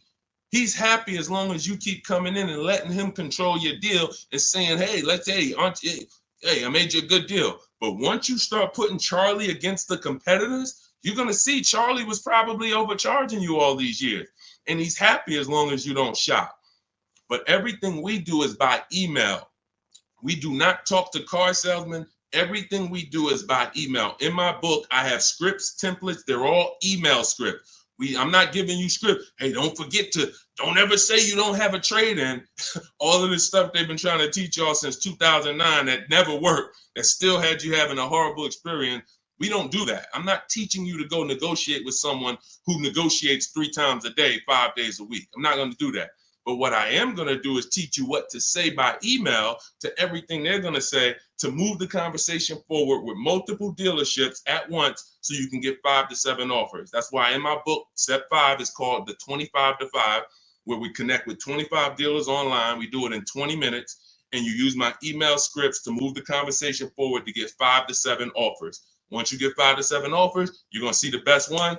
You make your deal in literally minutes. This will take you 90 minutes. This is so simple to do. That old way you'll never go back to. That's the system for buying new cars and leases. Shopping for used cars is different. We still don't talk to salesmen, but it's a different system because we use the marketplaces. But that's your problem with shopping for a lease right now, C. Robertson. You are in the wrong places, talking to the wrong people, trying to beg for discounts when you need to step out of that and start making dealers bid. That's all in my new digital book, Cars from Home, 7 Steps to Saving Time, Money, and Avoiding Dealerships. It's the whole blueprint, step by step. You can't mess it up. We got grandmothers, single mothers, introverts. Doesn't matter. You cannot mess it up. So get your copy for 75% off in my TikTok bio, my Instagram bio, the YouTube comment section, or the Facebook comment section. Only for 30 minutes. Use it. You'll never have these problems again. Go ahead, Dolan. Next question. Great question. Let's go. Negative equity. Can I still get a good trade? Not necessarily. This person has negative equity and they're asking, can I still get a trade in value? I told you the first thing you want to do with negative equity is make sure you're getting the most money for your car. That's super important because if you could have gotten 18 for your car, but you're looking at 16 and you're saying, okay, based on 16, I have $4,000 of negative equity. Well, if you got 18, you'd have 2,000 negative equity. So part of this entire transaction, which I call the equity assessment, is making sure that I have found the buyers who will cut me a cash check and pay the most money. I do not go into dealerships and have them look at me and say, yeah, well, based on what we could pay, you got about 8,000 negative equity. Again, you're not going to pay more money than CarMax, Driveway, Carvana, Kelly's Blue Book Instant Cash Offer, AutoNation, and Car Guru, Sell My Car. These are 6 offers, and these are people who every day they are fighting to buy vehicles. These are the people you want to be selling your cars to. People who every day all they do is get up and buy cars. People coming in there, hey, I'm here to pick up my check. They inspect the car, go into the accounting department, cut the check. Thank you, sir. Take off the license plate. Next. This is what they do. They're not trying to sell you a car. They're trying to buy cars. That's why we want to put our car in that market. So that's the first thing. Now, when you look at that, I have 2 strategies in my book for negative equity, and then a third one that doesn't lead to a car, because there's only 2 things that I've seen that stop people from getting cars depending on their situation. Credit is too bad, negative equity is too high, and they can't transfer it. We had people, I remember I was at the dealership, I'm at Mercedes, I got people with 800 credit scores not getting a car. They could afford it, can't transfer it. The bank's not going to approve it. They got 10,000 in negative equity. They're trying to roll it over to a $40,000 car, and they're trying to do no money down. So they want to finance the tax. They want to roll in the tax, the fees, and the negative equity. Bank's not doing it. That is how you could not get a car with negative equity. But there's 2 situations where you can. First one is if you can pay that difference. I already mentioned that. You get your 6 offers: driveway, Carvana, Kelly's Blue Book Instant Cash Offer, CarMax, Carvana, Kelly's Blue Book Instant Cash Offer, driveway, and Car Gurus and AutoNation Sell My Car. 6 offers. If you can pay the difference, do it, because now you got a clean transaction. Now there's no baggage. I'm going in to shop for my car. Now, you have to time your transactions. In the book, I teach you how to time the transaction. You're not selling the car to them right away because you got to go find your car first. But here's another great thing about these companies. When you find out your car is worth 18, that's my highest bid. Now let me go shop for my new car. I'm going to keep y'all right there. I might not sell my car to y'all for 30 more days or 45 more days, but y'all going to be right there. They're not going to be like, hey, we only want to buy the car today. If you don't sell it to us today, we don't want it. No, they're going to be there in 30 days. Now, the offer might change a little. I always say you run it again every 2 weeks. See if it's changed. You know, car values do drop, but usually by a small amount. But the point is, once you know what your highest offer is, now let me start getting bids for my new car or my lease, or let me start looking at the market for my used car to find my below market used car. Once I find that car, once I find the 20% dealership, remember that if you're locked in on that 80% are overpriced and 20% are the best prices, type 20 in the comments.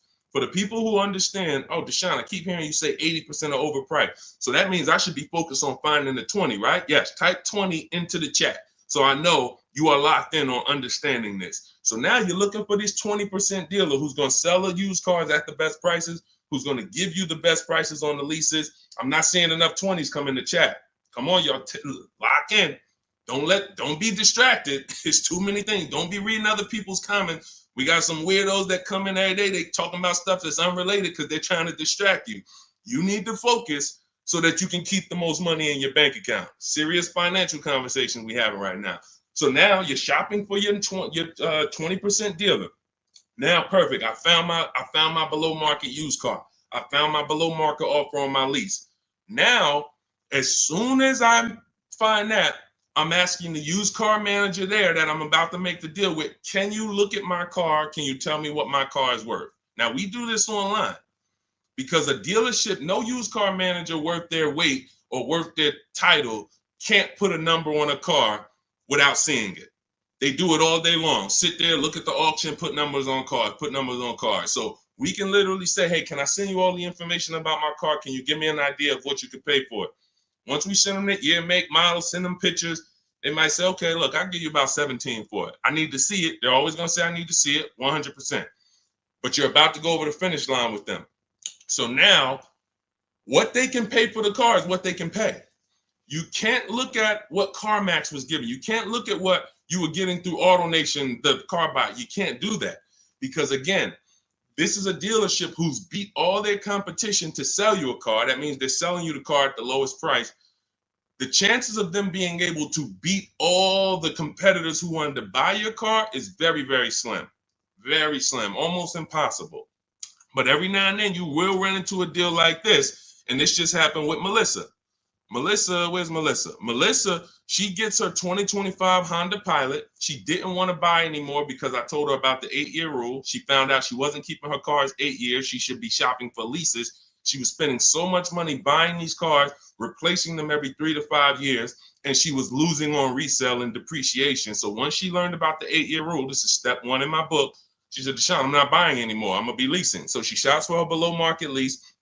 She ends up getting a cash check. She gets her highest offer from Carvana for her old 2018. It left her with $12,000 of equity. Now, once she made her deal on the Honda, she asked the used car manager to look at the Kia. He matched the Carvana offer and gave her $12,000. That does happen sometimes. Every now and then, you're buying from a dealer and they can look at that used car and say, you know what, that car is valuable to me. And they will be able to match the offer that you got from the online buyers. But it doesn't happen in most cases. So you usually, but you don't want to get rich.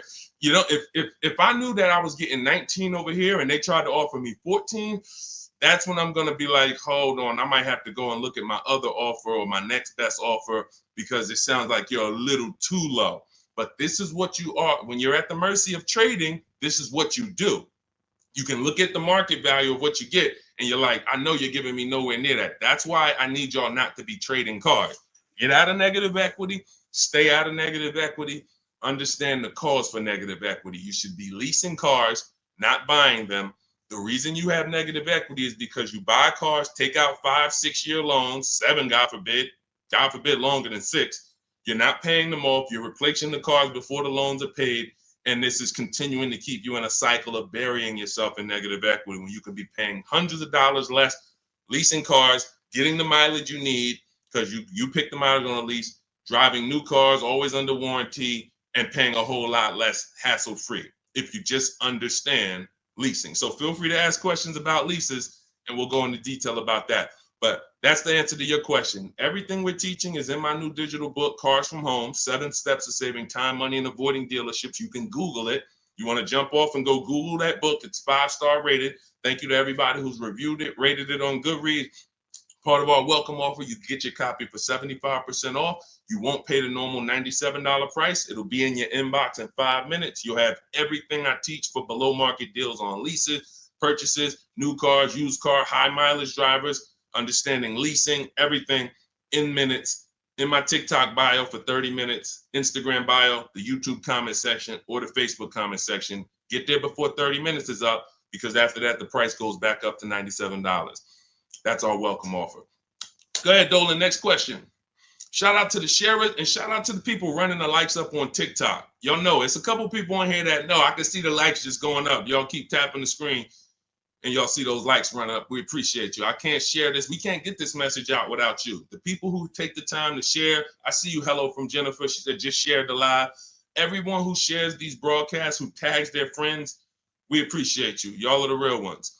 All right, let's go. Steve Chase. The 5.3, 6.0, 6.2 GM motors with variable valve timing are throwing lifters like crazy. Beware.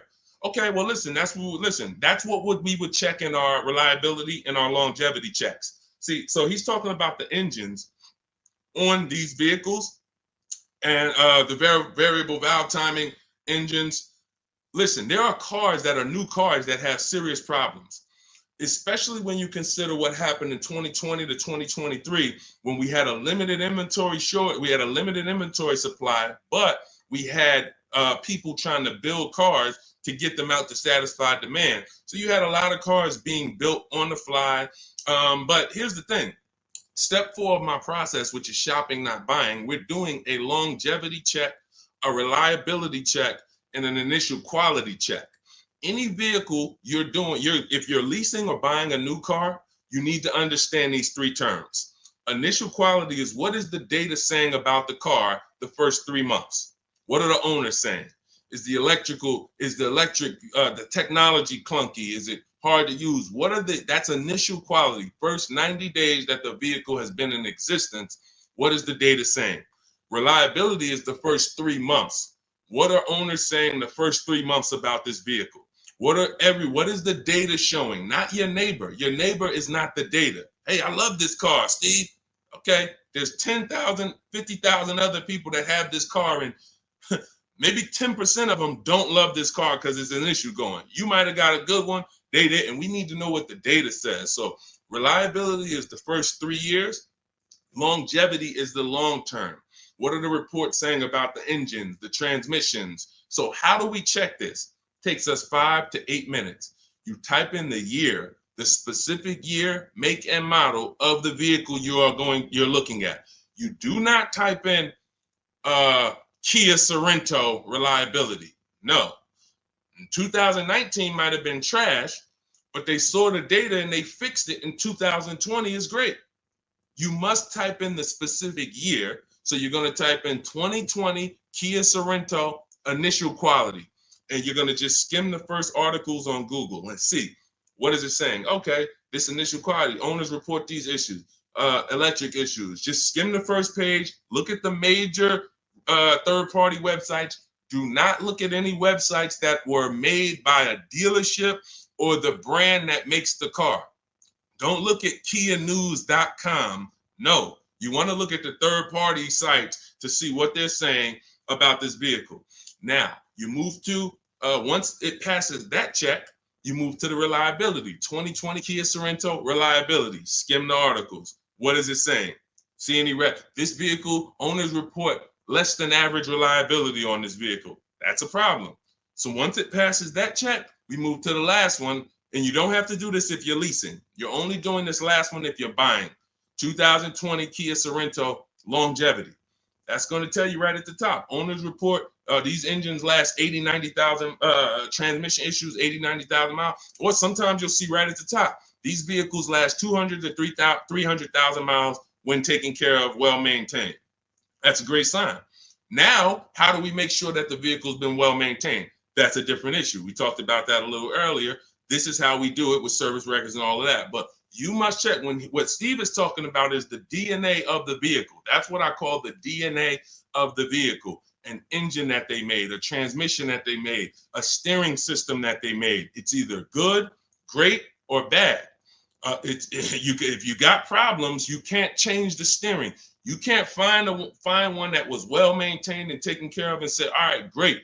Now I don't have to worry about those issues. Yes, you do, because they made the car like that. They made it with a bad steering system. They made it with a bad transmission. So when you do that, this is step 4 in my book, Cars from Home, 7 Steps to Saving Time, Money, and Avoiding Dealership. Step 7 is delivery.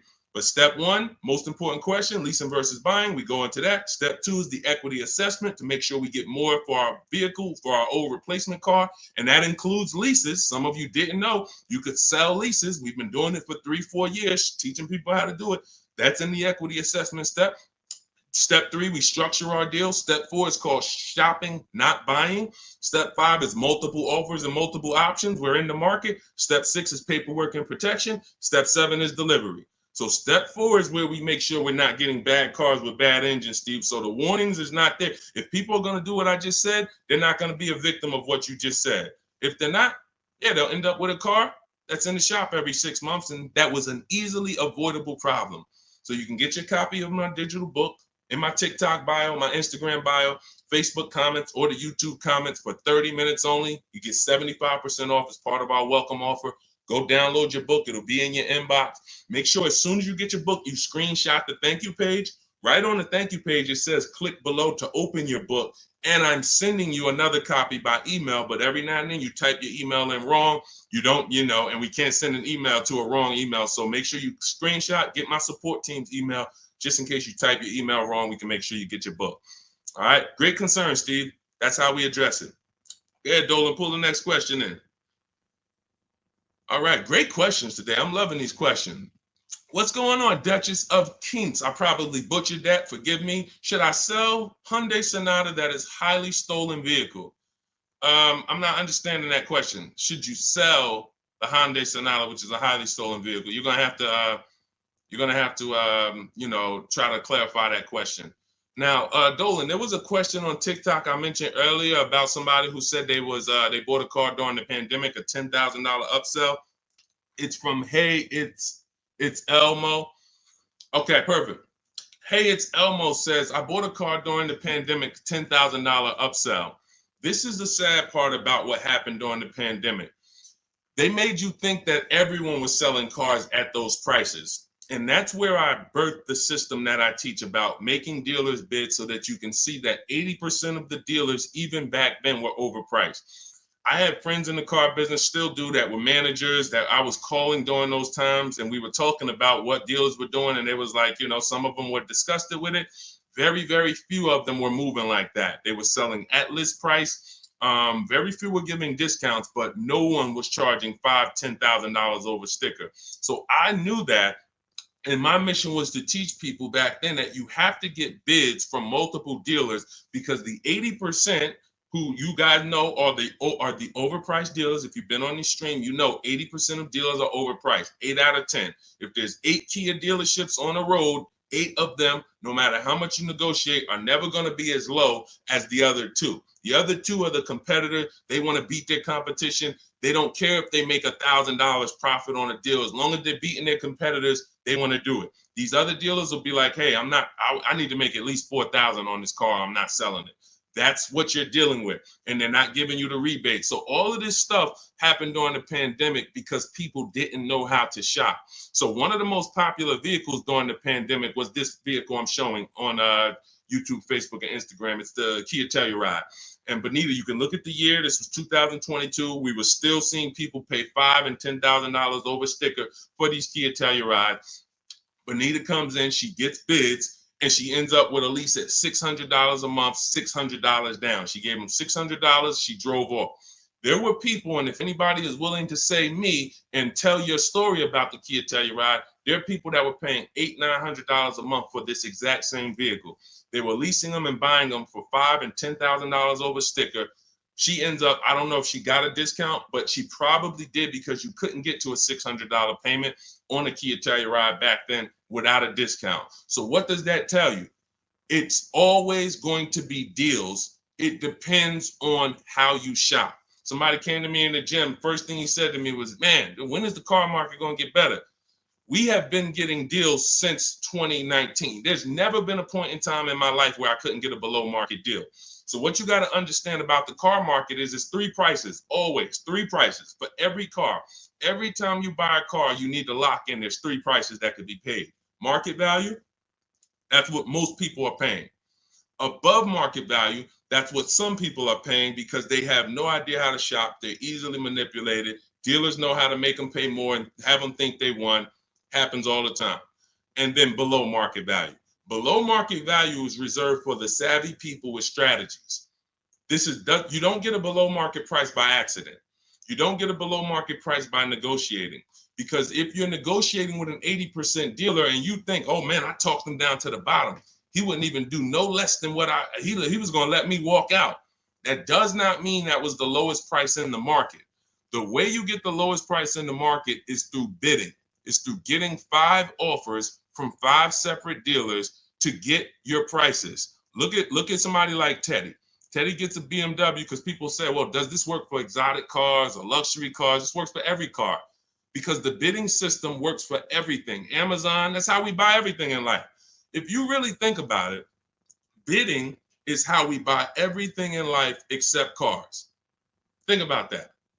Everything in life we do, when we're buying cars, when we're buying TVs, when we're buying, just anything. Most of the websites we're on, it's teaching us a bidding system. We're looking at so many options, so many offers, and then we choose the best one.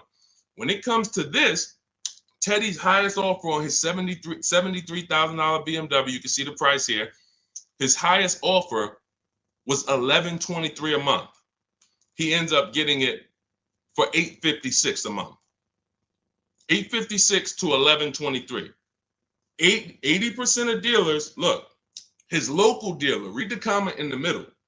My local dealer, the one that's closest, the one he's probably been, every time he wanted to see the car, he walked in, see them. Oh, hey, Teddy, when you're ready, man, we're going to take care of you.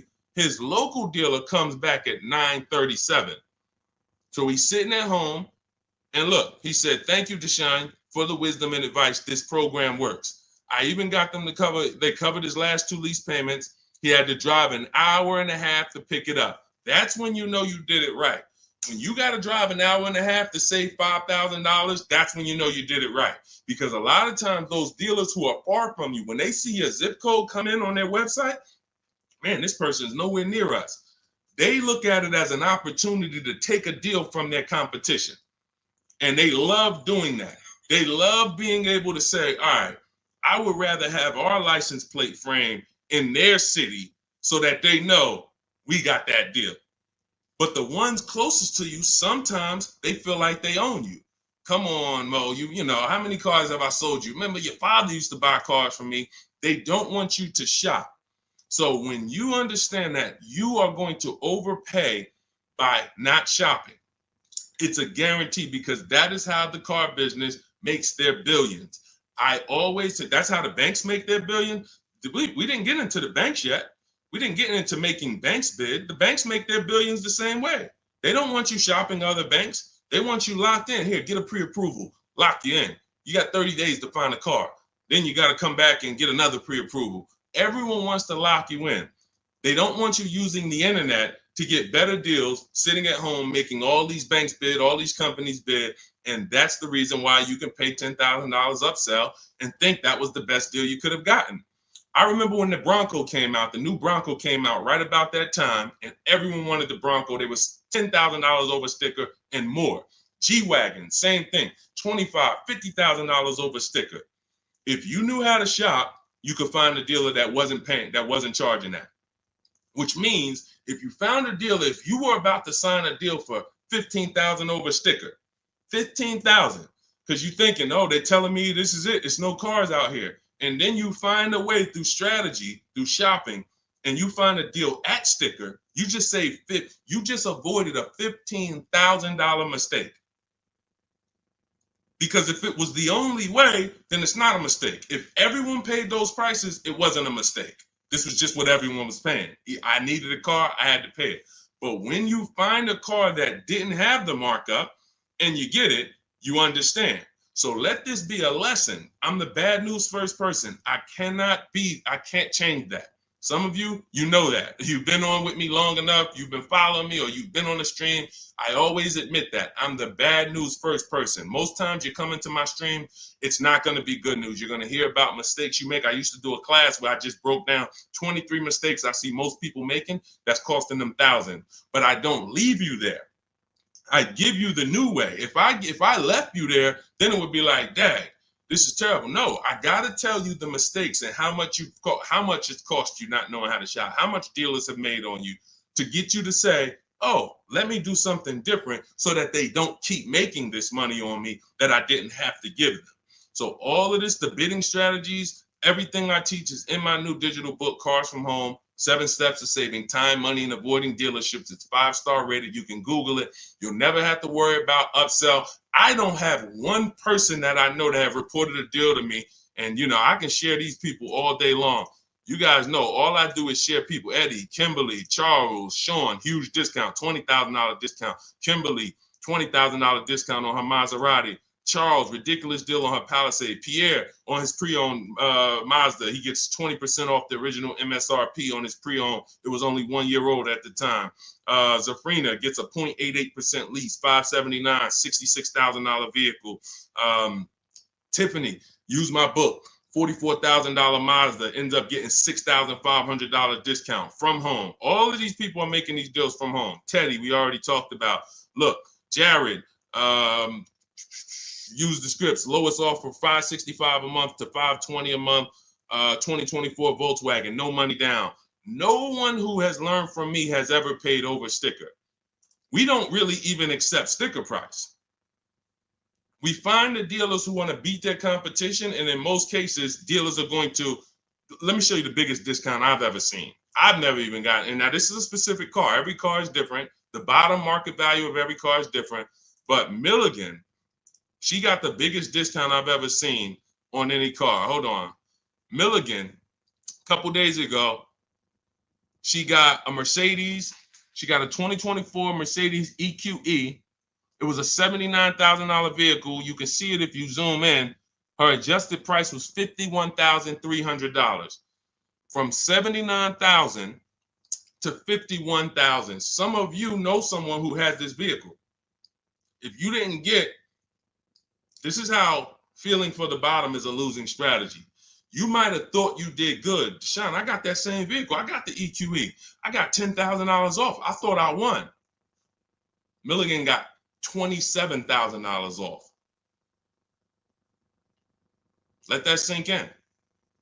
You can't feel for the bottom. You can only have dealers bid to find the bottom. You don't know what the bottom is. They want you to think you won. Hey, you got 10,000. Ain't that good enough? Yeah, I guess. I never got 10,000 off a car before. If this particular case, you would have lost $17,000 overpayment. So this is what bidding gets you. You want to learn to make people bid and stop negotiating with one dealer or two dealers. It's a losing strategy. All right, go ahead, Dolan. Next question. Great questions today. Keep them coming. Keep them coming. Dang, y'all running the likes up on TikTok. Thank you so much. We on 2 TikTok channels right now, if y'all didn't know. Every time y'all hear something y'all like, y'all keep running those likes up, man. I appreciate it. That really matters. And shout out to the people who shared, who tagged somebody. If you haven't tagged your best friend into the broadcast, I got to question what type of friend you are. Your best friend out here right now, car shop, and you don't even know it. And you getting all this gold and you haven't tagged them in. What's up, Tracy on TikTok? Lease is up in 2 months. Use the private broker. How do I know if he gives a good deal? Great question. Most brokers are ripping you off. And here's the thing, they're controlling your deal. They're not bad people. They're just about the profit. So as a broker, we work on trust. When I was a broker, it was a trust system. So I care about you more than the dealer. Let me represent your interests. Here's the problem. If you don't have a broker who's sincerely shopping the market for you, then you're losing. We always separate our transactions. I call them the 3 pillars of great car deals. Who you buy your car from, that's one pillar. You need to get a great deal there. You need to get the best deal, who you buy your car from, 80% to 20%. Who I sell my car to, that's another transaction. And that includes an old lease. We haven't talked about selling leases yet. No one's asked. But we sell leases. If there's equity, we sell them. So if you give that broker your old lease and you didn't do an equity assessment, now they have control of that. And then lastly, if you're not leasing, you're getting a loan, who you get your loan from. That's the 3rd transaction. So there's money in each of these transactions. There might be $7,000 with rebates and discounts in the car you're buying. Could be more. You saw Milligan's deal. She got $27,000 off. It was huge rebates that no one knew about. Then you have money in your old car. You might have a couple thousand equity in your lease or equity in your old car. Now you're giving them control of that. And now the car that you're, if you're getting a loan, the interest rate, you're giving them control of that. If you could have got 5.9, but they're giving you 7.9, then there's markups in your interest rate. There could be $2,000, $3,000 in markups there. So you're giving them control of all of this money. So how do we sincerely know if a broker has gotten us a great deal or not? They're giving us a market report. See, in Cars from Home, in my book, you're going to learn to do a market report. Very simple. 25 dealers in my book, step 5, we reach out to 25 dealers online. Takes us 20 minutes for a new car or a lease. I call it the 25 to 5 because we're connecting with 25 dealers online using my email script, and we're going to get 5 offers minimum. 25 to 5. So at the end of making our deal, everyone who I just showed you has a market report. They know what this dealer said, what this dealer said, what this dealer said, what this dealer said. This dealer didn't have a car. This dealer didn't have a car. This dealer had a car, it was the wrong color. This dealer, then they have these offers so that they know they didn't leave any money on the table. And they do this in 90 minutes. So literally connecting with 20 dealers takes 20 minutes. Using my scripts and all my copy and paste stuff takes 90 minutes to make these deals online. And we know that we didn't overpay. If you're buying your new car, you're looking at all these offers, you guarantee I didn't overpay. If you're getting your selling your old car, what are the numbers from CarMax, Kelly's Blue Book, Instant Cash Offer, Carvana, Driveway, AutoNation, and Car Gurus? What are those 6 offers? If the broker didn't tell you this is what the 6 offers are, this is what your offers are for your old car, they usually have a wholesaler that buys the cars from them. Hey, this person wants to sell a car. Hey, what could you pay me? And then this wholesaler cuts them a check for $1,000, $1,500, $2,000, and then they take the car. They're using their network. They're not taking you to the market. That's the problem with brokers. When I was brokering, I had a network, but it was always trying to expand. But here's the thing, every dealer doesn't work with brokers. Every dealer won't pay a broker. So you might think, well, I paid them $500 or $1,000. They want to also get paid from the dealer. The dealer cuts it. That's why most brokers make deals with the same dealers, because those are the dealers who do business with brokers. They'll cut them $1,000 check, $2,000 check. If you bring them a heavy customer who gets a G-Wagon, they'll cut them a $4,000 check. If that's not in their network, they're not going to shop you to those people. So you're giving control of people, you're giving control of thousands of dollars of your money to someone who's going to control it on a process that you could do in 90 minutes once you learn my strategies. It's no point in you could be a broker. Anybody who uses my strategies could literally go to people in their town and say, hey, man, I'm a master at this. Pay me $500, I'll shop for you. This is how I would broker. I would be getting reports. If I was shopping for a used car, using my strategies in my book, the multiple marketplace strategy, you're able to see the low side of the market. I teach you how to assess what are the low side, what's the high side. I teach you how to narrow it down to your top 3 to 5 choices. I teach you how to get the new car price so you know what the real discount is and what the real equipment is. You could give that to a customer. They'll be like, no one's ever done this for me. That was worth every bit of the $500 I paid you, $700 I paid you. But if a broker is not doing that and giving you a transparent spreadsheet of offers, then they just controlled your deal, sold it to their network, and collected the biggest check for you, for themselves. That's how it works. So get your copy of Cars from Home, my new digital book, 7 steps to saving time, money, and avoiding dealerships. Part of our welcome offer. You get it for 75% off. It'll be in your inbox in literally minutes. You can go to my TikTok bio, my Instagram bio, click the website, or my Facebook comments, or my YouTube comments. Click the website to activate your 75% off. Get your book. You'll have all my strategies for below market leases, paying less than everyone for new cars, used cars, how to get quality cars, high mileage drivers. We got a lot of questions that haven't been asked today. High mileage, selling leases, all of this stuff we haven't talked about. That's all in there step by step to make sure you pay less than everyone else and you do it from home without having to negotiate or beg or have down payments or any of the stuff that they want you to think you need. But after you get your book, make sure you screenshot the thank you page because it has my support email on there as my team in case you type your email wrong. We'll make sure you get your book. We can't send the book to a wrong email. Also, as soon as you get your book, you'll see a link below. It says click below to open your book because you might want to just open it and save it right there to your computer and then come back to the stream.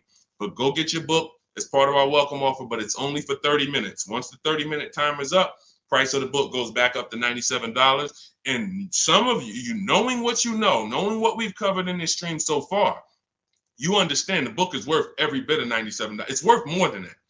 That's a book that I could actually sell for $297. And the people who get it would be like, this book was worth every bit of the $297. So even if you miss the 30-minute timer and it's $97, it's worth every penny. But you need to get your book if you don't want to bother remembering this or whatever. It's my whole blueprint. And Google it. Google it if you want to hear from your peers about how great the book is. Thank you to everyone who's reviewed it, everyone who rated it. It really matters. All right. Goody from TikTok. Does your book explain how to find out if dealership has rebates? So a dealership doesn't have rebates. The manufacturer has rebates. See, they make you think we have a military deal. We have rebates. No, it goes to the region because the manufacturer has to keep the dealerships competitive. So he can't give one Jeep dealer $2,000 rebate without giving it to the other Jeep dealers. It doesn't come from the dealership. It comes from the manufacturer. This is a clue for you to understand that one dealer can't do something another dealer can't do. If one dealer who earned your business, when you use this bidding system and you start getting at least 5 offers for cars, beats everyone else, you'll see, wow, they're taking off $10,000. These other dealers wouldn't take off no more than $5,000. What, did they have better programs? No, they didn't. They just were comfortable selling and competing against their competitors to beat them, and they gave you all the rebates and everything they had to make a deal with you. These other dealers wanted to make $5,000 on you, $7,000 on you. They weren't going to go below that. So when they said, hey, Goody, that's our best offer, they weren't lying. That's their best offer, but it wasn't their competitor's best offer. So the only way you are going to get the rebates is for you to understand you cannot ask for them and get the truth and know the truth. You have to get bids to reveal the truth. You could have a $5,000 rebate on a vehicle. Dealer might come to you as you walk in because you're negotiating and that's what they like. And then you say, hey, give me your best price. And they say, okay, well, I'll give you this. And by the way, we got a $2,000 rebate I threw in there for you. Oh, that's great. Now you think you're doing good. They just told me about a $2,000 rebate I didn't even know they had. You go to another dealer, they tell you it's a $3,000 rebate. But once you get bids and you're looking at 5 to 7 offers, you see, wow, it's actually a $5,000 rebate. You have to reveal that. We had a woman in California, Shonda, she was buying a Volvo XC60 or XC90 at the time. She's using our strategies. She's in Northern California. She got a Costco program rebate on our scripts in my book. I teach you how to put any affiliations you have. There's certain things you must have when you contact a dealer for a new car quote or a lease quote. They need to know your zip code, what you do for a living, what vehicles in your household. Many of you can't get quotes because you're just not giving the dealer what they need to actually give you a quote. So that's why I have the templates in there that you just fill in, send it to them. So on her deals, she sees that there's a rebate for Costco members. There's also some other rebates, but she found out that the best price she was getting was in Southern California. It was 3,000 or 4,000 less than all the dealers in Northern California. So I said, well, what are you going to do? She said, I just booked a plane ticket. It was $79. I said, that's exactly what I would have did. I'm flying to Southern California to save almost $4,000. Cost me $100 for a plane ticket, and I'll drive back up to Northern California in my new vehicle. See, you must reveal the rebates. Dealers will tell you there's 5,000, there's 8,000, but if you're dealing with an 80% dealer, and all of you who've been on the stream, you know the 80% of dealers are overpriced. We've already talked about the 80 and 20. Out of 10 Volvo dealerships, 8 of them are going to be overpriced. No matter how much you negotiate, you can't win. You're never going to get a below market price from the 80%. But the 20% are going to reveal what the true rebates are. They're going to reveal what they have to work with. They're going to, if they have $5,000 of negotiating room and they're trying to beat their competition, they're going to give you like $4,000 of that plus the rebates. They don't care if they're only making $1,000 on the deal because they want to sell the car and beat their competition. The other dealers, the 80%, they're not there. We're not making less than $5,000. We're not doing the deal. And that's it. We'll sell it to somebody else. We'll sell it to somebody else who doesn't know how to shop. We'll sell it to someone else who walks in and tries to negotiate with us. We'll sell it to somebody else who doesn't make us compete against competitors. We're not going that low to earn your business, Mr. Goody. So that's okay. That's why we sit at home. We talk, we communicate with not just them, but with all of their competitors. That's why the strategy in step 5 is called the 25 to 5. You're going to be connecting with 25 dealers in 20 minutes using my email scripts to get 5 to 7 offers. And next thing you know, you found the highest offer, the best offer, and it might be an hour and a half away. Look at Sean's deal where he saved $20,000 on his F-150 Lightning. Some of you may know someone who has this vehicle. Didn't save 20 grand off of it. Look, he said $73,000 F-150 Lightning.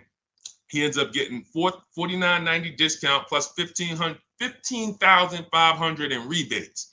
Now I go to him and I said, look, because some of you would have been like, wow, that sounds like a good deal. We need to go and take that deal. But here's what I had to ask him. I had to ask him, if you don't know, if you haven't seen the other offers, we don't know for sure this is the best deal. We don't know for sure this is the best deal because what if you could have been Milligan and you could have got $27,000 off? Type dollar signs if you want all the money off. Type all the money if you want all the money. If you would be mad saving 20,000 because you could have saved 27, if that extra 7,000 would make you mad, would bother you, you didn't get that, type all the money. Type dollar signs if you like Deshone. Yeah, I don't care if I'm getting 20. If I could have got 27, I want the 27. So this is how we prevent that. You must get offers to find out. So the $15,500 discount from Sean is we don't know it's the best offer until we look at the other offers. Now let me find the clip where he explained how he had to go outside his state. Hold on, I got a lot of pictures here. He had to go outside his state to actually get the best offer. Hold on. Here we go, right here. He says, I guess I could have put a little more info on here. Yes, he said, I got about 15 quotes. I couldn't find anything under MSRP. I ended up expanding my search to 150 miles outside my area to find this deal. I'm going to another state to pick this up, which is something I never would have thought before. And I can't see the rest because the comment's blocking it. So he was local minded like you. I'm just going to find the best deal locally. Once he starts using my systems and finding out, wait, I could talk to a dealer that's 200 miles away from me the same way I'm talking to a dealer that's 20 minutes away from me. He expands his search. The dealer who's in the next state over saves him 20 grand total, gives him all the rebates. He drives to the next state to pick it up. That is how you win. What's up, Aways? Good to see you. That is how you win. Local business is dead. That doesn't mean the local dealer won't win the bid, but they must win the bid. Car dealers are not your friends. Hey, you might have been, it's going to be hard for you if you've been inviting your car salesman to the barbecues and they know all your kids and all of that. The whole thing is trust. That's what they're basing it off of. And watch this. If they don't mind competing, you can still come to the barbecues. But I need to make you compete with your competitors, because I need to know if the price you're giving me is truly the best price. And if I've been your customer for 10, 15 years and you sold cars to my family, then every time you see we need a car and you see I'm putting you up against your competitors, you should be like, well, that's Mr. Goody right there. You go out, talk to your general manager, go to him and say, hey, look, I know we don't normally sell a car below this, but this guy, he's shopping different now. He used to just walk in and let us negotiate with him, and we make five grand on him, 4 grand, 3 grand, 8 grand. And now he's making us shop. I don't really want to lose this guy's business because they buy a lot of cars. Can we do something to beat all our competitors? Talk to your general manager and get it done. I go to his barbecues, he's inviting me over. I know his kids. But if they get mad at you because they're like, wait, come on, what do you mean you put me through all of this now? Then you understand. You've been making money on me for years, and now you're pissed off because I'm making you compete. That's good. We needed to know that. Thanks a lot, Charlie. Hey, hope you enjoyed the barbecues. You won't be back. All of this is in my digital book, my new book called Cars from Home, 7 Steps to Saving Time, Money, and Avoiding Dealerships. You can get it for 75% off as part of our welcome offer. In my TikTok bio, click the picture of me. My Instagram bio, click the picture of me. You'll see a website there, and then click the button that says 75% off my new book as part of our welcome offer. I have one in the YouTube comments or the Facebook comments, no matter where you're at. Get your book, but it's only for 30 minutes. After that, price goes back up to $97. So $97 is worth it.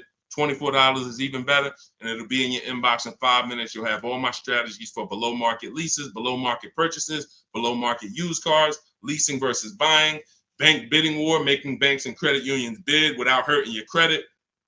Everything will be there for you for $24 if you get there before the 30 minutes is up. Go ahead, Dolan. Great show. I'm loving the questions today. If you're getting value out of what we're doing so far, I want you to type value in the comment section. If you are getting value out of what we're doing, shout out to the people that's locked in. Shout out to the people that are locked in. I want you to type value, value, value, value, value, value, value, value, value. I see. This is all we do. I told you from the moment we started the stream, we don't play around here. We don't hold back. All we do is, all I want you doing is emailing me and writing me with your car deals. I want to be pulling your deals into the stream, just like I'm showing Rosalie, just like I'm showing Jen, just like I'm showing Ansley, just like I'm showing Vincent, just like I'm showing, look, Tasha. I want to be pulling your deals into the stream. And that's all I care about. Everyone knows I can get below market deals. There's nobody on this stream that would be like, hey, Deshone, man, you've been in the car business since 2006. Absolutely. But your deals is what proved the system worked. Once I saw people doing this in 2021, it proved to me that the system works. Now let's just have more people use the system. All right, let's go. We don't talk, T. I don't talk. There's no way. In fact, you said, how can we talk? Hit the Shop with Deshone button. In my bio is a button that says Shop with Deshone. If you qualify for us to do this together, then we can talk. But unfortunately, we got blessed, thank God. We got 2.3 million followers. Everyone wants to buy a car. If I was talking to people, I'd be talking to people all day and we'd be getting things done slow. Like we're about hundreds of people working together. Like I'm not about 20 people. Like it's 60 million people that buy cars. So what we hold ourselves accountable is, are we helping hundreds of people every month get below market car deals? Are we getting information out there that's going to help hundreds of people do it? So if you want to know about us working together and joining my group and working with me personally, hit the Shop with Deshone button and see if you qualify. All right, that's in my bio. That's in the comment section. You can go to shopwithdeshone.com. See if we qualify to work together, but that's the only people that I talk to. All right. Returning my lease and financing a 2025 RAV4. Will I get some money for the return of my vehicle? You need to do an equity assessment. So if you first thing you do is you're going to go to Kelly's Blue Book Instant Cash Offer. You're going to go to Auto Nation. You're going to go to Driveway. You're going to go to Car Guru, Sell My Car. You're going to go to CarMax. You're going to go to Carvana, and you're going to put all the information about your vehicle into those websites. And when they get to the part where they say is the vehicle owned, leased, or financed, you want to type owned. You just want to know what the raw value is without them knowing it's a lease or purchase. None of that. Just want to know what the value is. You're going to call your bank. You're not going to do this process takes 20 minutes, and we've had people make $3,000, $5,000, $10,000 doing the equity assessment. Don't be lazy with this. Call your bank, ask what your payoff is, and when you find out what your payoff is, compare it to the offers. And then you're going to ask, do I have a third-party restriction? The third-party restriction doesn't limit it doesn't limit your ability to sell. It limits who you can sell to. So if you are selling to a third party, that means you can sell to Carvana. You sell to CarMax. You don't want to buy your car and then resell it. We had a lot of people doing that during the pandemic. They were paying taxes and fees to buy, and they end up making little to no money. They literally were buying the car saying, oh, well, I could buy it for 20 and resell it to Carvana for 25. But when they bought it for 20, they had taxes, fees, and by the time they went to sell it, they only made $1,000. When we could have just bid that out to a used car manager, because again, the third party restriction doesn't limit your ability to sell. It limits who you can sell to. So in my book, in step 2, which is the equity assessment, I teach you how to do 3 different equity assessments depending on your situation. You're only going to do one, but there's 3 different types depending on your situation. One is a standard equity assessment. That means I own my vehicle or I finance it. So who didn't know that you can sell a car that you actually have a loan on? Type me. Some people thought, oh, I thought I had to wait for the title. You don't. You can sell a car you have a loan on. So that's the first equity assessment, own vehicles and finance vehicles. Second equity assessment is lease vehicles. Third equity assessment is leases with a third party restriction, and we bid it out to a used car manager. So these are the 3 ways we do an equity assessment to make sure we're not leaving any money on the table. And that's it. We've had people make thousands and thousands of dollars. And during the pandemic, it was even more because cars were worth $7,000 to $10,000 more than they were. So we had people making, I sold my Jeep Grand Cherokee lease. I made $9,000. I sold my mother's Mazda CX-5 lease back then, and she made $10,200. So that's all throughout my pages. I've helped people. People be like, yo, I made $7,000 using your strategies to sell leases. Yo, so we had plenty of people then. Now, values are normal again, but you do still have people that are making $2,000 and $4,000 depending on the resale value of your cars. This happens, and some of you low mileage people, you're like, Deshone, I signed up for 45,000 miles, but I only put 20,000 miles on it. Oh, you're going to sell the car, you're going to make money. So we're going to do that's the equity assessment. But here's what I'm also concerned about: you're going from a lease to a finance. You're not keeping your car 8 years. You should not be financing. You're going to pay a lot more. To lease a RAV4 might be $400, $500. To buy that same RAV4 with no money down is going to be probably $800.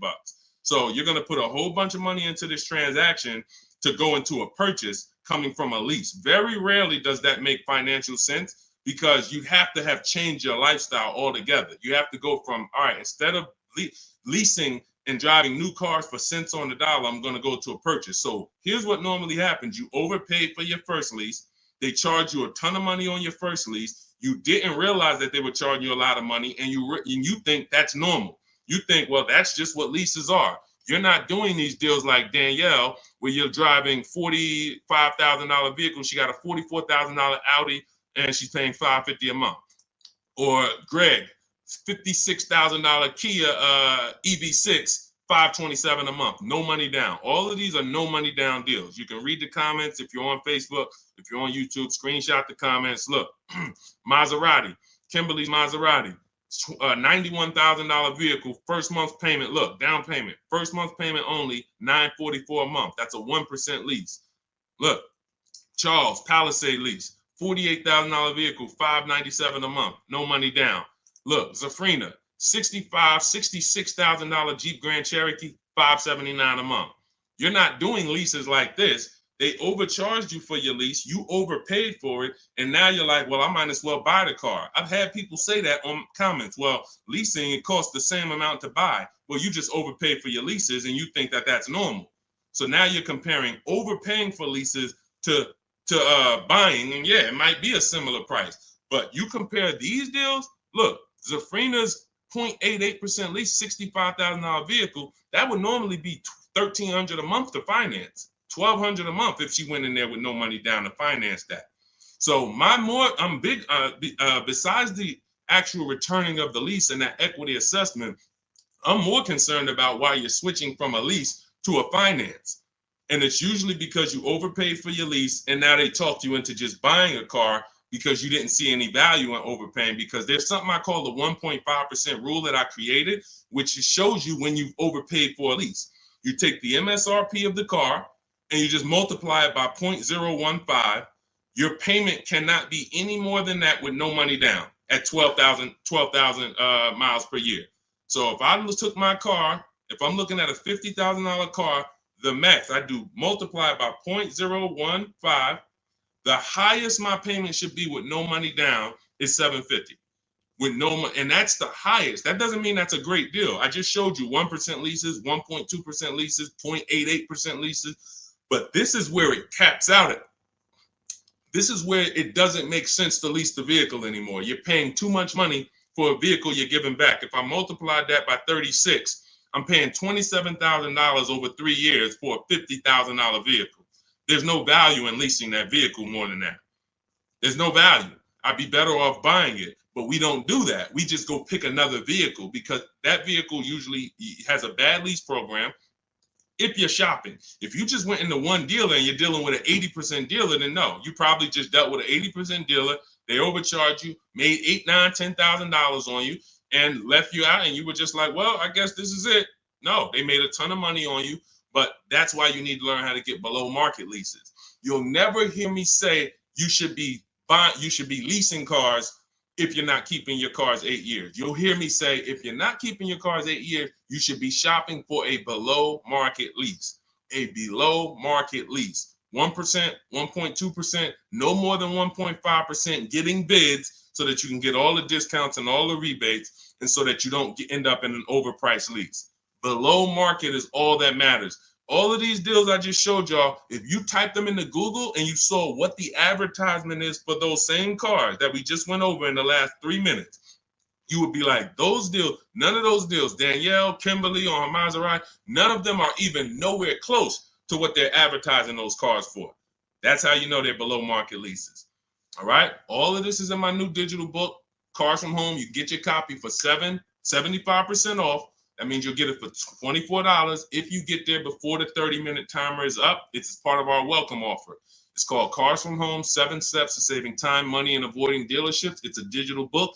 It'll be in your inbox in 3 minutes. You can get it in my TikTok bio, in my Instagram bio, in the Facebook comments, or in the YouTube comments for the next 30 minutes. Make sure as soon as you get your book, you screenshot the thank you page. And on that thank you page is the link to open the book. So you can literally open it, start using all of these strategies for the rest of your life. And every time something changes in the market, I update the book. Vroom used to be in the book. Some of you know Vroom went out of business. I went right into the master file, took Vroom out, updated it. If I update a script, I go right into the scripts, update the master file. You open the book. Every time you open that link, it's a new copy of the book. So that's the things I couldn't do with a physical book. Things change. We use online systems. New websites come into the business. Websites go out of business. We need to make sure it's flexible. Every time something happens, we update it. Boom, and you got the latest and greatest strategies. Beautiful. Grab your book, 75% off before the 30-minute timer hits 0. All right, y'all. Listen, we did a lot.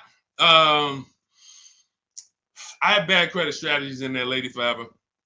Or no, in your case, you have fair credit. So I like to see you get your credit up to like 660, 670. Same thing with a house. If you got 625, you qualify for some programs. But if you get yourself to a 660, 670, you qualify for better programs. So I like to say with cars, get yourself out of that manipulation zone. That manipulation zone is really the mid-6s.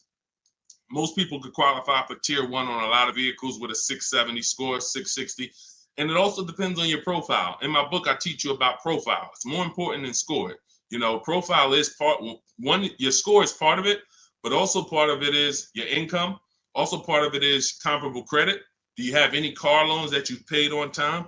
If you've paid your car loan on time for the last 2 years, It's much easier to get approved for the next car, because a lot of banks will look at you and see, all right, I see you had some trouble with the credit card, but you've never missed a car payment. Those people, that weighs, that matters. So I talk about this in my book. But if you can get yourself up to a 660 score, 670, that puts you in a position to really qualify for a lot of major leases and tier one programs. So, all right, y'all, listen, this has been great.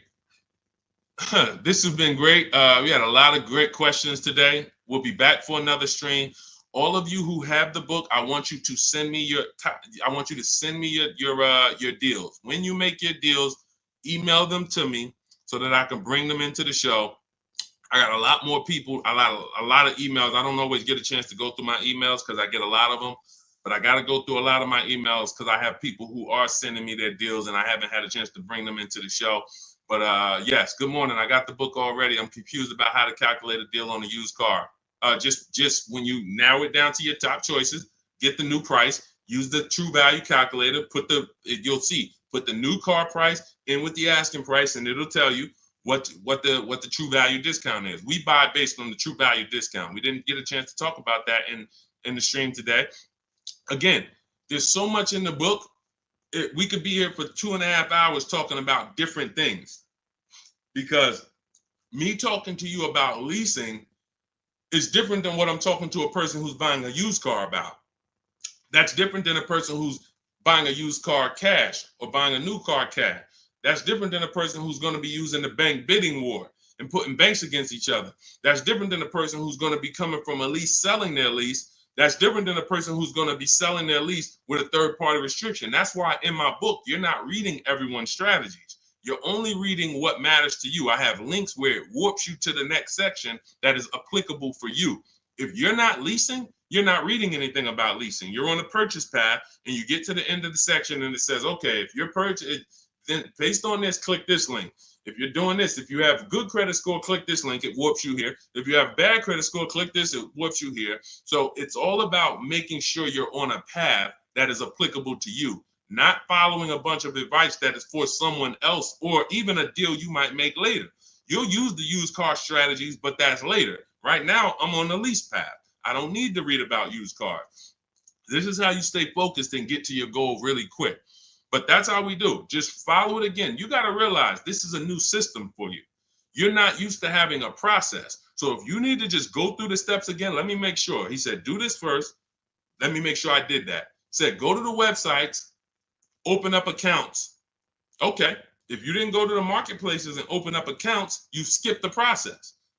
You can't just open the websites and then don't set up your accounts, because now every time you come back to the marketplaces to shop for your used cars, you don't have any alerts. You don't have any new inventory alerts. You're not getting alerts of the new inventory. He says, set up a shopping email so I don't mix it with my personal email. If you go and you're getting offers in your personal email and you're like, Deshone, it's hard for me to get to these offers. Yeah, that's because you got your work email, you got your internet stuff, you got your sites that you've been visiting, you got your newsletters you're a part of, and now you're trying to communicate with 25 dealers in that same email thread. It's never going to work. That's why I set up a shopping email. I say set up a Google Voice. We don't just have dealers calling our phone, so we don't have to talk to dealers. We don't have to, yo, Deshone, how can I stop these dealers from blowing up my phone? You skipped the step. You didn't set up the shopping phone number for free that I told you to set up. Put on do not disturb so no one can even talk to you. These are all steps that you need to review. But here's the beautiful thing. Once you get this, it's the muscle memory. See, I could do this in 90 minutes, 60 minutes sometimes, because I've done this hundreds of times for other people, myself, and I wrote the blueprint. Once you get to the point where you're like, wait, I'm going to trust this process and stop trying to come with my own ideas. If he says do this, I'm doing it. He says go to this website, type this in, I'm typing it in. Then I go to the next step. So typically the people who do the best, the quickest, it's very easy for you to follow directions. But some people, that's not your learning style. It's harder. But you'll eventually trust the process. It's going to take you longer. But it's not the process, it's you. If you came to McDonald's and they told you, hey, all right, flip the burgers. When you hear the buzzer go off, flip the burgers. As soon as you hear it, you sprinkle a little seasoning on them. You do 2 drops of seasoning. Shake. And then you hear the buzzer go off on the fries. That's when you pick it up and then you dump them in. and then you sprinkle five salt. Shit. See, it's a system. They're not giving you an option. My system is the same way. It's very rigid. There is no add your own stuff to it. Deshone, I was on the websites. I was looking at some of the lease offers. Man, they look bad. Where in the book did I tell you to go to websites? Oh, no, you didn't. Why'd you do it then? You're mixing your own stuff. So again, the people who have an easy time following direction, military people usually, a lot of military people come in and they get right to it.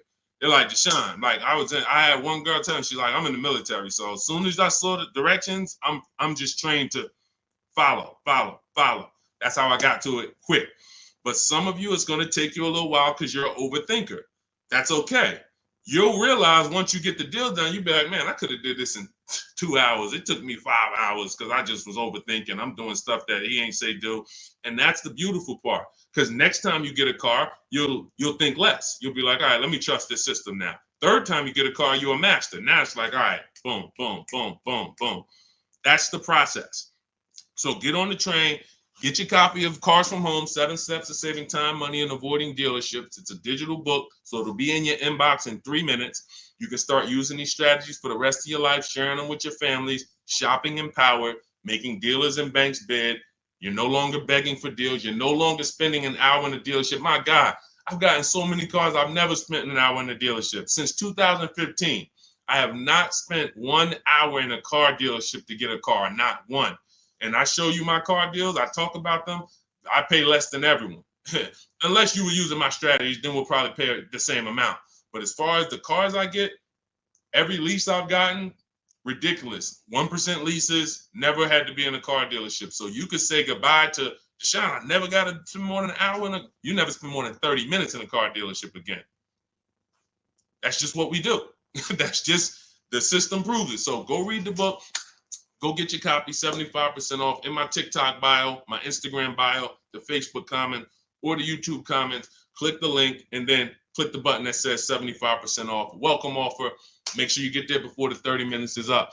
All right, we'll be back. We will be back to talk more. But everyone who got the book, I will see you in the book because you'll be linking the videos with me. You'll see I got a bunch of surprises in there. So go get your book, and I'll see you all on the next stream. God bless you.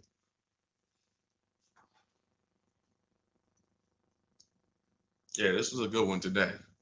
Had fun today.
Shout out to everybody who's here. We're about to start our car shopping questions and answers live. We'll be answering as many questions about car shopping, leasing, buying, pre-owned cars as we can in about an hour. So feel free to start typing them, and we'll get the show on the road. If you don't know me, my name is Deshone. I'm known as Deshone the Auto Advisor.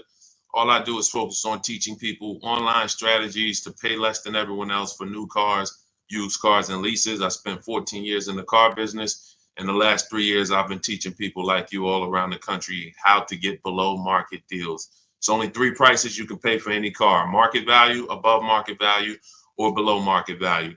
My mission for those who are locked in and willing to listen and willing to apply these strategies is for you to pay below market prices for any vehicle that you get. Everything we're going to be talking about is out of my new digital book. It's called Cars from Home. It's already 5-star rated. You can Google it. It's called Cars from Home, 7 Steps to Saving Time, Money, and Avoiding Dealerships. And you can get yours for 75% off as part of our welcome offer. You can get it in my TikTok bio, in my Instagram bio, or in the YouTube comments or the Facebook comments. If you go into my bio, just click the picture of me, go grab your book for 75% off. You won't pay the normal price, and you'll have it in your inbox in the next 2-3 minutes. But make sure when you get your book, you screenshot the thank you page so you can have my support team's email as well, just in case you type your email wrong. But that's our welcome offer to you, 75% off Cars from Home, if you want the entire blueprint of everything we're going to be talking about. Okay, so with that said, now the housekeeping is done. You guys know that's only a 30-minute offer. So after 30 minutes, that welcome offer is gone. So if you like what you're hearing, definitely go and grab your copy of Cars from Home for 75% off in my bio or in the comment section. So, all right, let's start here. First question, should husband and wife buy together or separate based on better credit? Okay, so there's no right or wrong here, but if you're saying what gives us the best chance for the best approval, you know, you can say, all right, we can go on, we can try to go on together. Could you get approved by yourself? And so I keep my credit into, with no additional debt. Or if I'm trying to build credit and you're trying to build credit, then all right, we might go on together. But if it's not necessary for us to go on together, then you may want to keep your credit profile separately and just, get the person who can get approved the individual approval. But if you are building and you would like to have that payment history on your credit as well, then you can add it to both people's name. It really depends on your personal goals and where you're at. There's no right or wrong. It just depends on your goals. All right, let's go, everybody. Keep typing your questions. We got our first couple questions. As you type them, we'll add them to the show, and we'll get through as many as we can in the next hour. Go ahead, Dolan, shoot the next question up. Okay, what's up, Reem 99? I have a 2019 Chevy Silverado. I owe about 30,000, 120,000 miles. So the first thing that you should be considering is you're a high mileage driver. So I want you to look at this lesson that you're about to learn on depreciation. All right, here's what everyone buying or leasing or considering acquiring a depreciating asset like a car needs to understand. This is what I call the depreciation curve. This is also what I call the unseen expense. So you'll hear a lot of people who come to our streams refer to the unseen expense, which is depreciation. So if you buy a vehicle today, and stay by your keyboard so you can dialogue as I ask you these questions. That's how you're going to get the most out of this video. As if you buy a car today for 40,000, let's say I left it outside your house. Somebody gave you a $40,000 car. You don't have to pay for it, but you don't need it. And you say, look, I don't need it. I can't drive it. You can leave it there, but it's just going to sit there for a year because I can't use it. If you came back a year later, you never drove that car. Remember, we bought it for 40. If you come back a year later, never drove it 1 mile, is it still worth 40? Yes or no? Let's go. Type into the chat fast so we can get this, so we can keep the show high speed. Everybody who's dialoguing, I appreciate you. You usually get a lot out of these because your dialogue. So thank you. No, Gary. No to pull up. No. Okay. All right. Perfect. So we understand. Now, if you came back to that car a year later, you never drove it, and it's worth, let's say 35, 34, whatever it is, you bought it for 40, it lost value. See, because it doesn't matter whether you bought it and didn't drive it, or you leased it, or you owned it. See, when you start understanding depreciation like we're going over, now you can properly assess whether you should lease or buy a car and how you are going to beat depreciation. Because the entire goal for leasing versus buying is which one of these strategies, if I get a below market deal, allows me to beat depreciation based on my lifestyle. So so a high mileage driver, your depreciation ring looks entirely different from a normal driver. So where one driver might be 40,000, they come back a year later, their car's worth, 36, 34 if they didn't drive it. If they put average miles on it, maybe it's worth 32. They're losing money based on their mileage. You might put 30,000 on that car in 1 year. So your depreciation looks like this now. It doesn't look like this. Your car goes from being worth 40 1 year to literally it could be worth 26 the next year because you put 30,000 miles on it. So you have to take into account depreciation differently than a normal person. Everyone has to take it into account, but you have to, any high mileage drivers on here, if you drive more than 18,000 miles, I want you to type HM into the chat for high mileage. This is specifically how you need to be looking at depreciation so that you don't keep flipping out of cars and then coming back with huge amounts of negative equity because you're structuring your deals like you're not a high mileage driver and you're killing your values. High mileage drivers used to come into the dealership with, cars that were 5 years old, got 180,000 miles on them, and they still have big loans left. They still have loans that show they got a loan like a normal driver, 5-year loan, 6-year loan. This is what normal drivers can get based on their ownership. High mileage drivers, you cannot do that because all you're doing is pushing your losses to the back end. You might have a lower payment of $150 less, but what's going to happen is when you go to replace this car in 5 years, 6 years, if it still has a loan, now you're dealing with huge amounts of negative equity that you have to now roll over to your next vehicle or put 10, 15, 20 grand down so that you don't have that going to your next vehicle. So the smarter thing for you to do, Reem, is to figure out right up front, how many years are you keeping your next car? And if you're keeping your next car, like if you give you an example, let's go deeper. If you had kept this same Chevy Silverado for another 5 years, it wouldn't matter. Instead of it having 120,000 miles on it, you'd have probably 220,000 miles on it. The truck could go that long. If you got a good one, a quality one, then you should be able to put that money. You should be able to get that time out of that truck.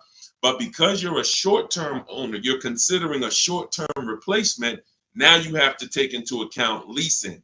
Does it make more sense for me to get a below market lease on these vehicles, pay less, build in my mileage so that I can avoid depreciation? Because if you're buying these vehicles and then you're destroying the value and you're replacing them in 5 years, you're not getting all of that money that you put in that car back out of it. You could have put much less money into it and still driven the truck. So the whole goal is getting out of this stuck in the middle and thinking 5 years, 6 years is a long time to have a vehicle. It's not. You're still in short term because you're still in the big depreciation phase. See, once you get to about 8 years, that depreciation is going to start looking like this. So your truck this year is going to be worth about the same next year. It's not depreciating like this anymore, losing thousands and thousands every year. That's where you want to get to if you're buying. If you're not keeping the vehicle that long, you should not be buying, because all you're doing is riding the depreciation slide all the way down, and then you go and get another vehicle, ride it down again. Get another vehicle, ride it down again. You're never getting to the point where you could benefit like a long-term owner and stop losing value every single time. And if you're not keeping your vehicles 8 years, my rule is you lease. You shop for a below-market lease. Now, we could go a little deeper on that. If somebody has a follow-up question, this is about business. I assume you're making money from that truck. So if you're making money from that truck, then you should be structuring your deal and your finances in a way that gets you the short-term wins and doesn't push the losses to the back like a negative equity. Like I said, you got a $400 payment, but every time you replace the vehicle, you got 15 grand negative equity. Smarter thing to do would be to have a shorter loan, higher payment slightly, but then when you go replace the car's paid off. Now, instead of having negative equity, you might have something that's worth 5 grand, 8 grand that you could use as an asset. So that's what it's about. All right. When it comes to these understanding this is all in my digital book. You have to understand depreciation is step one. Cue up the next question, Dolan. Depreciation is next step one. When you go into a car transaction, your first question is to decide how I'm going to beat depreciation, through a below market lease or through a below market purchase. But if you do a below market purchase, which means you pay less than everyone else paid, but you should have leased, then you paid too much. There's no one on here, myself included, who can get a below market purchase and then replace that car in 3, 4, 5 years and have it be less money than we would have spent on a below market lease. A purchase is always much more, even with a great deal, than a lease would be with a below market lease. So this is what we deal with up front. Leasing versus buying is the first step in my book, the most important question. That's the foundation of our deals. Nothing more important than that. All right, go ahead, Dolan. All right, come on, keep typing the questions. I know we got a lot. We'll try to get through as many as we can in an hour. Okay, BMW X7, new or used. Okay, so if you're purchasing, which means you're a long-term person, you're going to beat depreciation through long-term ownership. Whenever you're purchasing, your goal is to beat depreciation through long-term ownership. So how many people have a vehicle? If you have a vehicle that you've had in your driveway for at least 8 years, I want you to type the number of years into the chat. Type the number of years into the comments if you had a vehicle more than 8 years, 10 years, type it in, 11 years, 13 years, 8 years, only if it's more than 8. I want to show you how you should be looking at purchasing and what your goal should be. What your goal should be when you buy. Okay, so I see somebody TikTok 15 years. I see, okay, brother, I see 11 years. Okay, anyone who has a car, if you have a vehicle in your driveway right now that you have had, William Smith, 12 years. Okay, if you've had it more than 8 years, type the number of years into the chat so that you can understand what we're about to break down here. Because you're asking Chuck T, new or used. This is totally based on budget. But after you decide what your goal is, which is a long-term purchase. All right, 9 years. I see you, Liz. All right, so when you look at keeping a vehicle as long as the people who just shouted out how many years they've kept it, this is what their depreciation looks like now. Some of them like this. Somebody like brother who he's had his vehicle 11 years, his depreciation is like this. What does that mean? If his vehicle today is worth $7,000, a year from now, it'll probably be worth close to 7,000, maybe 68, 62, 7. He's losing a very small amount through depreciation. He's beat depreciation. So that's the benefit of all the money he put into the car, is he now has a vehicle that is no longer depreciated. He could drive it for 4 or 5 more years. My father had a GMC Envoy that he's had since 2013. We bought it pre-owned for him. He's had it since then, paid it off 5, 6 years ago, and he's had that vehicle. It's been worth about $5,000 for the last 2 years, and he's going to sell it for close to that. So that's when you beat depreciation. Now, when you are not buying to keep that long, you are on the depreciation sliding board, which means you're going to lose thousands of dollars in value. So as long as you have decided I'm going for long term, which I call the 8-year rule, at least 8 years, I'm going to keep this vehicle so I can beat the depreciation, pay it off, and then I'll consider replacing it or keeping it longer. But it's going to be at least 8, or I should be shopping for a below market lease so I don't tie up money in this vehicle this long.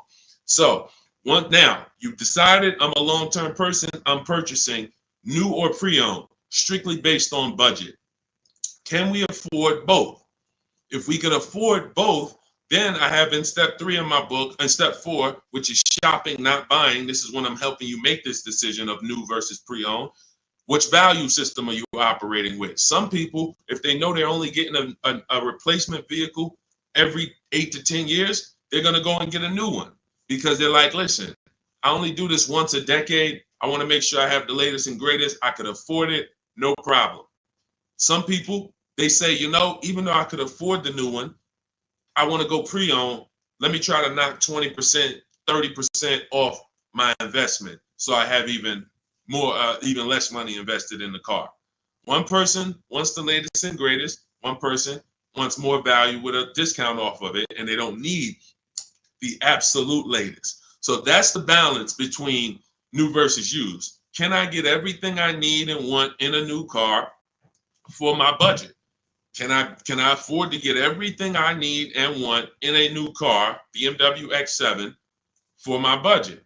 If yes, then you can go new. If your value say, listen, I could afford it, but I want to knock 30% off, 20% off, 20, whatever it is, whatever the below market used car deal would be for that vehicle, then they go that route. There's no right or wrong there. But if you can't afford to get everything you need and want in a new one, then your only option is to go pre-owned. But it's all based on the 8-year rule first. You should be buying to beat depreciation to keep at least 8 years. You're buying a depreciating asset. 3, 4, 5 years, 6 years of ownership is losses because you're not going to get the money back in resale when you're depreciating that vehicle the first 5, 6 years and then going and replacing it. You're not getting that money back. You would have been much better off getting a below market lease. Give you an example. Let's take a vehicle that's close, relatively close, price wise to that X7. Look at Teddy's, BMW. He has an electric BMW, so he got a bigger discount because there's rebates that he got. There's rebates that wouldn't be applicable on the X7, but it's a $73,000 vehicle. He's leasing it for $856 a month. That was his best offer. Now, one of the things we teach here, we do not buy a vehicle, lease it, buy it without looking at 5 offers, 5 options. If we're looking at a used car, we're looking at 5 options to make sure we're getting the best price.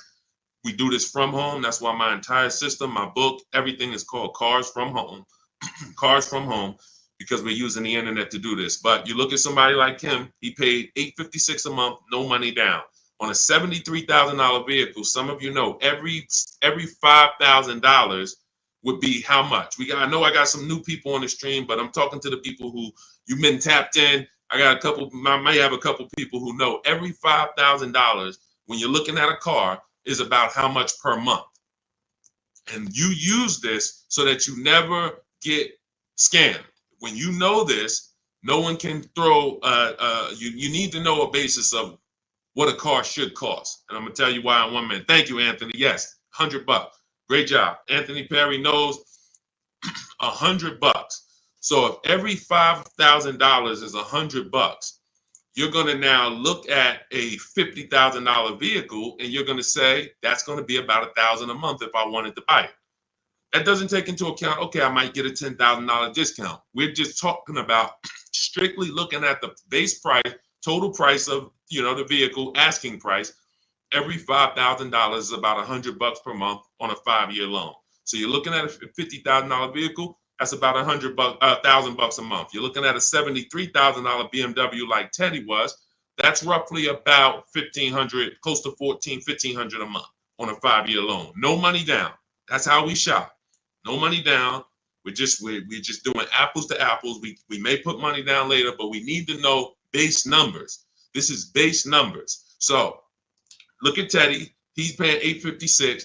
You're never, if he was buying this vehicle, it would be $1,400, $1,500. That's why I say when you ask about purchasing, it's important for me to reiterate to you that if you should be shopping for below market leases, but you're shopping for purchases, it doesn't matter how great of a deal I teach you to get. You can use the Cars from Home strategies in my book, the bidding strategies, to get the best offers on your purchase, new cars, used cars. But it's not going to compare to if you would have leased, because you should have leased because you weren't keeping your car at least 8 years.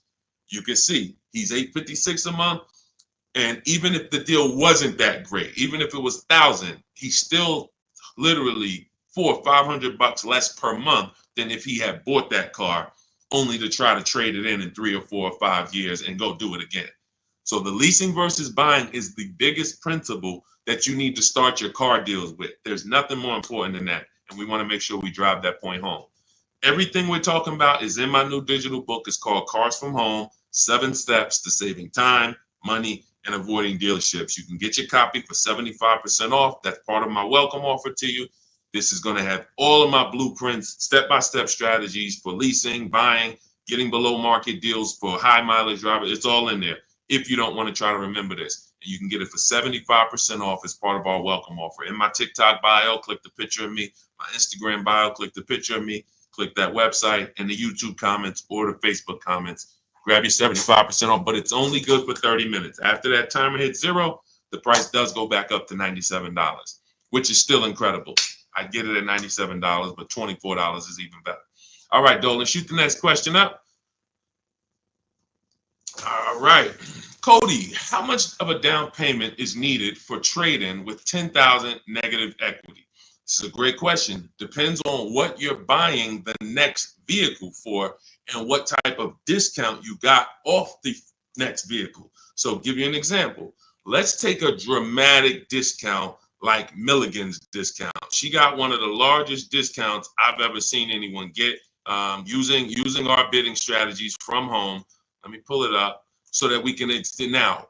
When you get the larger discount you get, the more money you're able to roll over to that deal without having to put money down. Now, let me give you an example. Why does money down become important or necessary sometimes? The banks have something called loan to value ratios. Loan to value ratios. So the banks may say, based on good credit, we will lend a customer 20% above the value of the vehicle they're buying. So if they're buying a $40,000 vehicle, we will lend that customer up to $8,000 more, which would be 20% of $40,000. Because the value of the vehicle is 40, the loan to value ratio is 120%. We can lend $48,000 on a $40,000 vehicle. So if a person comes in and they want to buy that $40,000 vehicle and they want to finance and add to the loan the taxes and any applicable fees, that might come out to be roughly $44,000. They'll qualify because the bank says you have up to $8,000.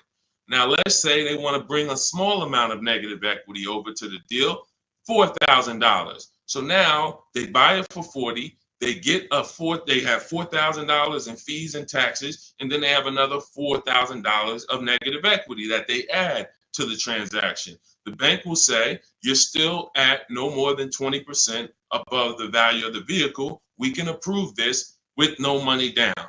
The problem happens when a person wants to add $8,000 of negative equity on top of that. So now they're buying it for 40. They are getting taxes and fees added. That's 44. And then they want to slap 8,000 of negative equity on there. That's 52.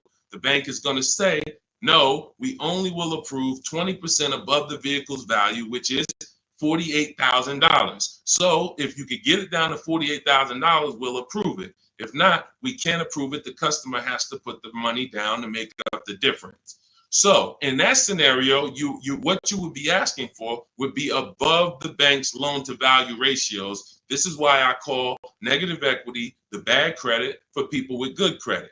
This is why I want you to know the cause for most negative equity situations is you don't understand leasing and you're buying your vehicles rather than getting below market leases. You take out 5 and 6 year loans, you don't pay them off, you trade in vehicles, and you should be shopping for below market leases, but you continue to purchase. So you're going to continue to have negative equity in almost every case unless you start putting a lot of money down or start keeping your vehicles longer, paying them off, and then coming back and seeing how much money you could get back out of that, which I also don't recommend. But the last thing, which is very important, especially when you have large amounts of negative equity, is let's say that same $40,000 vehicle, you're using our strategies and you get a $8,000 discount. Or let's take a vehicle. Let's take Milligan's deal. Like I said, in her particular case, she got a $79,000 vehicle for $51,000. This is a Mercedes. It's an electric version. She used our bidding system. She got the biggest discount I've ever seen, and she can put any amount of negative equity on top of this deal because the bank is lending against this vehicle, this Mercedes, based on a $79,000 value. So their loan to value ratios for this vehicle would be 20% above $79,000. So if that's, let's say $80,000, 10% would be $8,000. So you're talking about $16,000 that they would lend above the $79,000. So they're looking and saying, wow, if this is a $79,000 vehicle, they don't care about what the woman bought it for. They don't know that. All they know is when the loan paperwork comes in, we're asking for less than what the loan to value threshold show. And they have other people that go and they pay list price. They go in, they have no strategies, and they just go in and say, all right, it costs $79,000, I'll take it, not realizing that, okay, I didn't negotiate, I overpaid by almost $27,000. That's the market value for this particular vehicle, but the bank doesn't care. The bank just wants to know that when the loan comes in, it's under 86 or $87,000, and they're going to approve it. So the bigger discount you get, the more room you have to move negative equity over, and that's what you want to understand. If I had a large amount of negative equity, I would be choosing several vehicles, using our bidding strategies from home. If you want to do it your way, at least calling around, talking to managers, getting multiple offers. You want to talk to salesmen and managers, you can do that. But once you get the discount, any amount of negative equity that you bring over would now go on top of your selling price. So if you got a $10,000 discount, then you brought $5,000 of negative equity over, you would be well below the bank's loan to value threshold. So it's based off of how much negative equity you have, and then it's connected to how much discount you're going to get off the value of the vehicle, which is what the banks actually base the loan to value approvals on. And if you can do that, you don't need a trade, you don't need a down payment. And I hope that's clear. If you rewatch this, rewatch this segment, it'll be clear to you. If most people understood that and the cost for negative equity, we have a lot better world. Deals. Negative equity is the one thing besides super bad credit where you can walk in with an 800 score. You're not leaving with a car, depending on what your situation is and what car you're trying to get and how much they're charging you for it. You are not leaving with a car. And that's just the sad part. So stay out of negative equity. Get out, stay out of it. All right, go ahead, Dolan. Next question. And I see you, Quintia. We'll get to you asking about Tesla. All right, Miss A, good to see you. Any advice on leasing as a first-time car buyer? Sure. Let's look for something that's mainstream because some banks do not want to be your first lease. When I was at Mercedes, unless you were like, they had a Rising Star program, which was certain college students and, would have, condition. They had to have certain things like 2 trade lines on their credit report, but that's the only people who can qualify to get a Mercedes as their first loan or lease.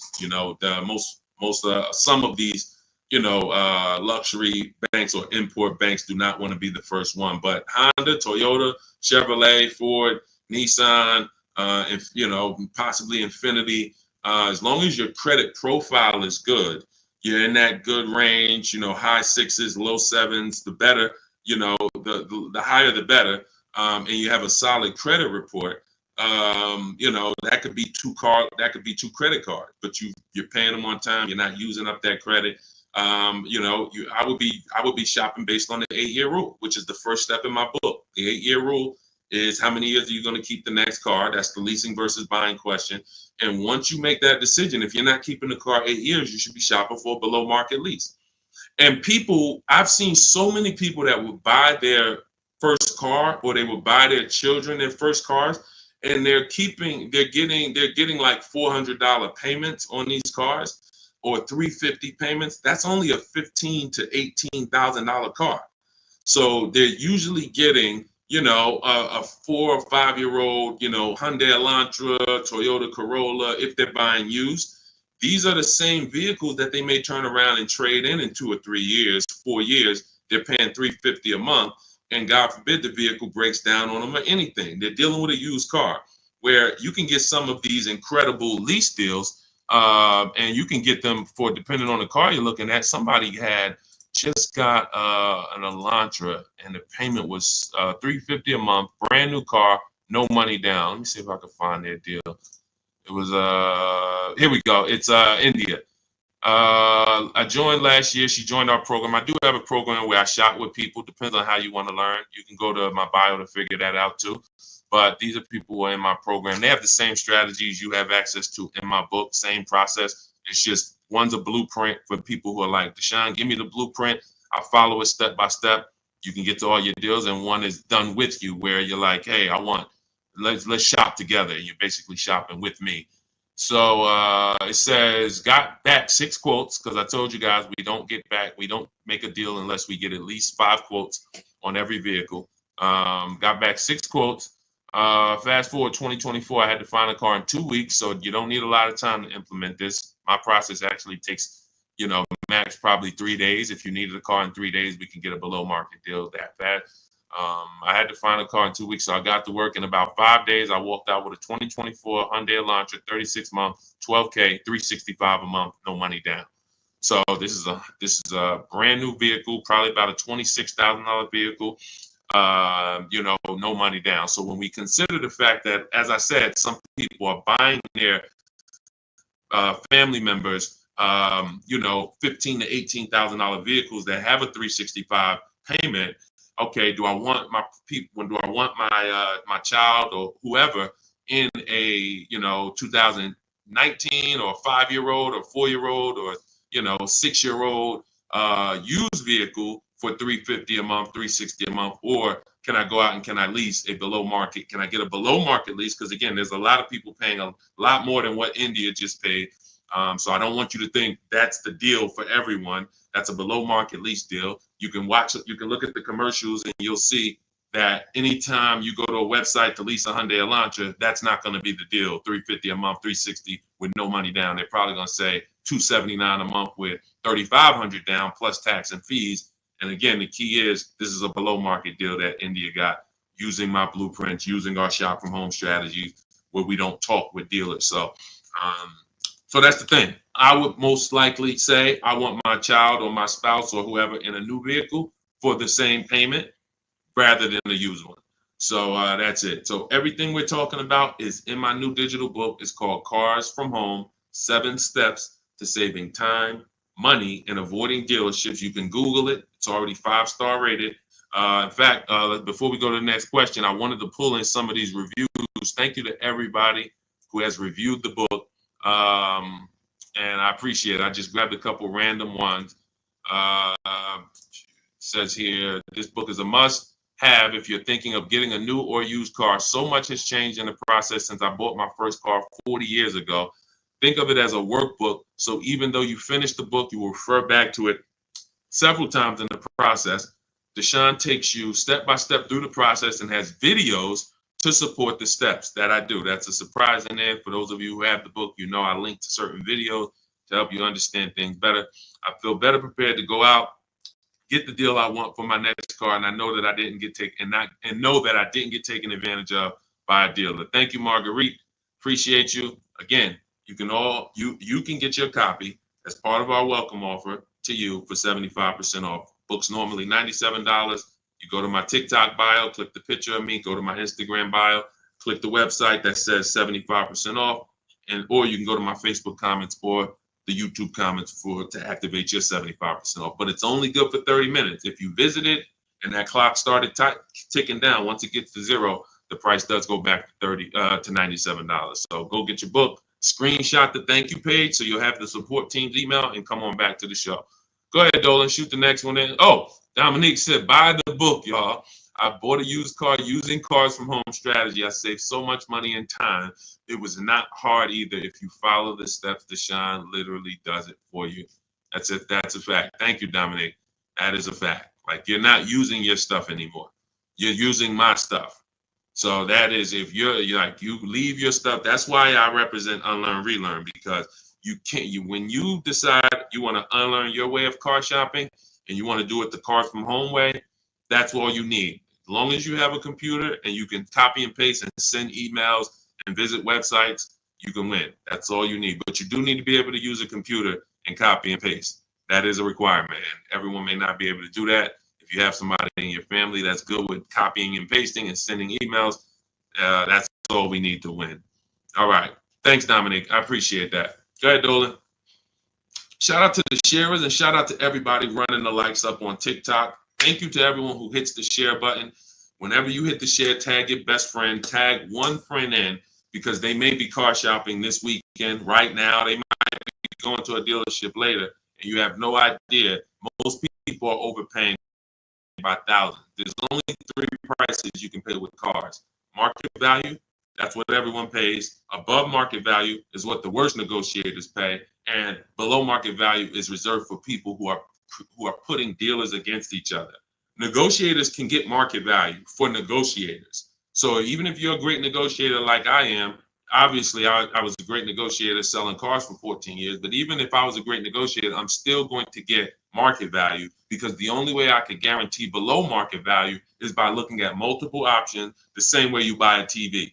You go buy a TV, you're looking at multiple TVs, Walmart.com, Amazon.com, all these different sellers from Amazon, Best Buy. So that's the only way you can guarantee a below market price for your TV, is looking at multiple offers. You could go to Walmart and say, all right, I got a TV, $700.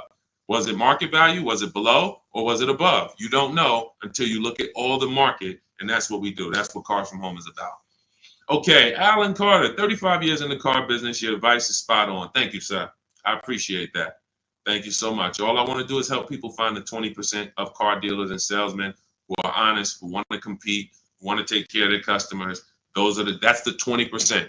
But 80%, we have proven that, working with hundreds of people personally, thousands around the country, we've proven that you must get 5 offers on every car, because 80% are going to be overpriced. Doesn't matter how much you negotiate, they're not going below a certain amount. So when they tell you, hey, Shantola, thanks for coming in, but this is the best offer we can do, that does not mean that's the best offer any Nissan dealer can do. That means that's the best offer Nissan of Bay Ridge can do. That's the best offer Nissan of Hudson County can do. But there are several Nissan dealers competing, and we need to get competitive offers to see who's the 20% of dealers who are going to beat all their competition. And we only do this from home. Go ahead, Dolan.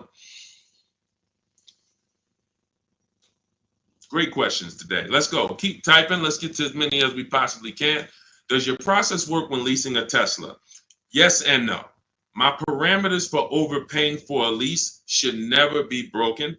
They're based off the 1% rule. So how did we come up with the 1.5% rule for knowing bad lease deals? We had to look at what a great lease deal was. And the 1% rule has been around since way before I started leasing cars. So you take the MSRP of the vehicle, the total MSRP, you type that in, and you multiply the total MSRP by 1%. And if your lease payment with no money down is under that, you stole the vehicle. It's a steal. I call it a steal. So we have 3 different ways we look at leases: a steal, a deal, and when it's time to chill. Very simple.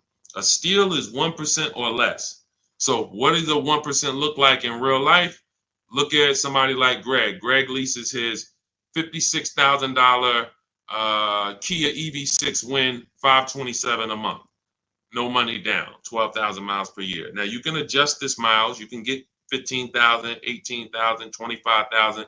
But the way we shop is based on 12,000 miles per year. That's how we judge the 1% rule. So another 1% deal, less than that. You know, Zafrina uses our strategies, uses what's in my book. She puts the dealers against each other. She gets multiple offers. You can see she used all the scripts, my email scripts. We don't talk. She gets $579 a month on this $65,000 Jeep Grand Cherokee. You look at somebody like, where is Rosalie? Rosalie Ansley is another 1% lease deal. 2024 Infinity truck, $58,000, $554 a month, no money down, right under 1%. And he's driving something he likes. This was a vehicle he got for his father a couple days ago.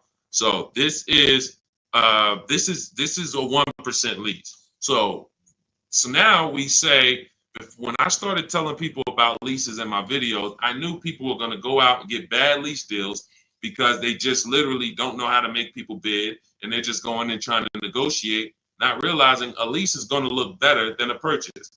The only people who really say a lease is the same are people who really are overpaying for their leases, because they'll say, wow, the dealership told me to shine that with their lease deal, it'd be better if I just buy it because it's about the same price. That means they're offering you a horrible lease deal. That dealership is running a horrible lease deal, and they want to try to talk people into buying. But normally a lease, when you look at like these deals, is, you know, these are hundreds of dollars less per month than they would be to purchase, hundreds less. So now we say, well, how do we know a bad lease deal?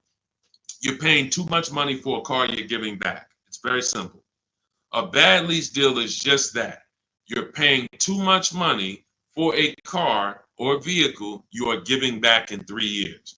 That's another reason we don't do 4-year leases at all. Because when you add up all the payments, you look and say, wow, I leased a $40,000 vehicle and I paid $28,000 for that vehicle over 4 years. Then I gave it back to them. You paid off almost the whole vehicle and then gave it back to them. That's why 4-year leases are horrible. But you're only judging your lease value by how much you're paying over time and how much did it cost me to drive that $40,000 vehicle for 3 years. Did it cost me $13,000 to drive it over 3 years? $17,000 to drive it over 3 years? $20,000 to drive it over 3 years? What did it cost me? And that's what the 1% rule is basing it off of. If you're looking at a $40,000 vehicle, you get a payment of $400 per month. It costs you 400 times 36, cost you $14,000 to drive a $40,000 vehicle over 3 years. That's much less than the normal depreciation of that vehicle. So we go up to 1.5%. So 1.5%, anything above that, you're paying too much for a vehicle that you're giving back. There's no value in leasing that vehicle. And when you compare it to other vehicles, because every vehicle has a different lease program, there's so many other vehicles you can lease and get a lot more value, drive a whole lot more car MSRP wise, and have the same amount of money coming out of your bank account. So that's why the 1.5% rule is our anchor for overpaying. And even though Tesla does not negotiate, Quintiel, because this is all to answer your question, Tesla does not negotiate. You order your car, they have a one price system. When you do your lease for 12,000 miles per year, no money, just giving them first month's payment. You divide that into the MSRP of the Tesla. Is it under 1.5?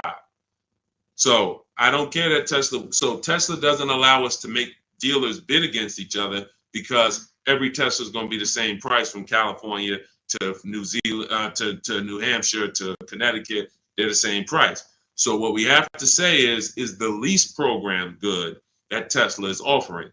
And if I divide my monthly payment into my MSRP and it's under 1.5, closer to 1 the better, the lower the better. But we need to judge that.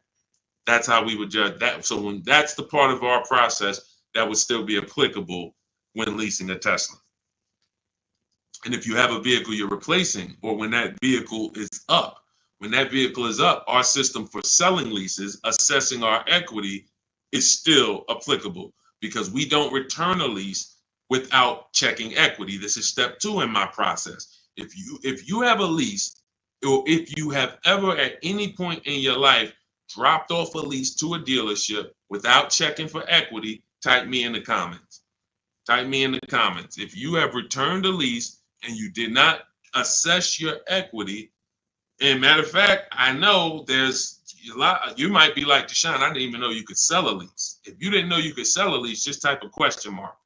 I didn't even know it was even possible for me to sell a lease, much less turn around and have a process for how I sell it or how I analyze. Okay, Faith, I see. I never done that. Dwayne Castro, me. Okay, perfect. So what we do is, this is step 2 in our process. We assess our equity on any vehicle that we are replacing because we don't trade. We don't trade. Some of you know that. So the equity assessment is how we don't give dealers back money. So if your car on the market is worth $19,000 and you go drop it back to a dealership, but they could buy that car for $16,000, now you just lost $3,000 of equity because they're going to buy that vehicle and they're going to resell it based on a market value of 19.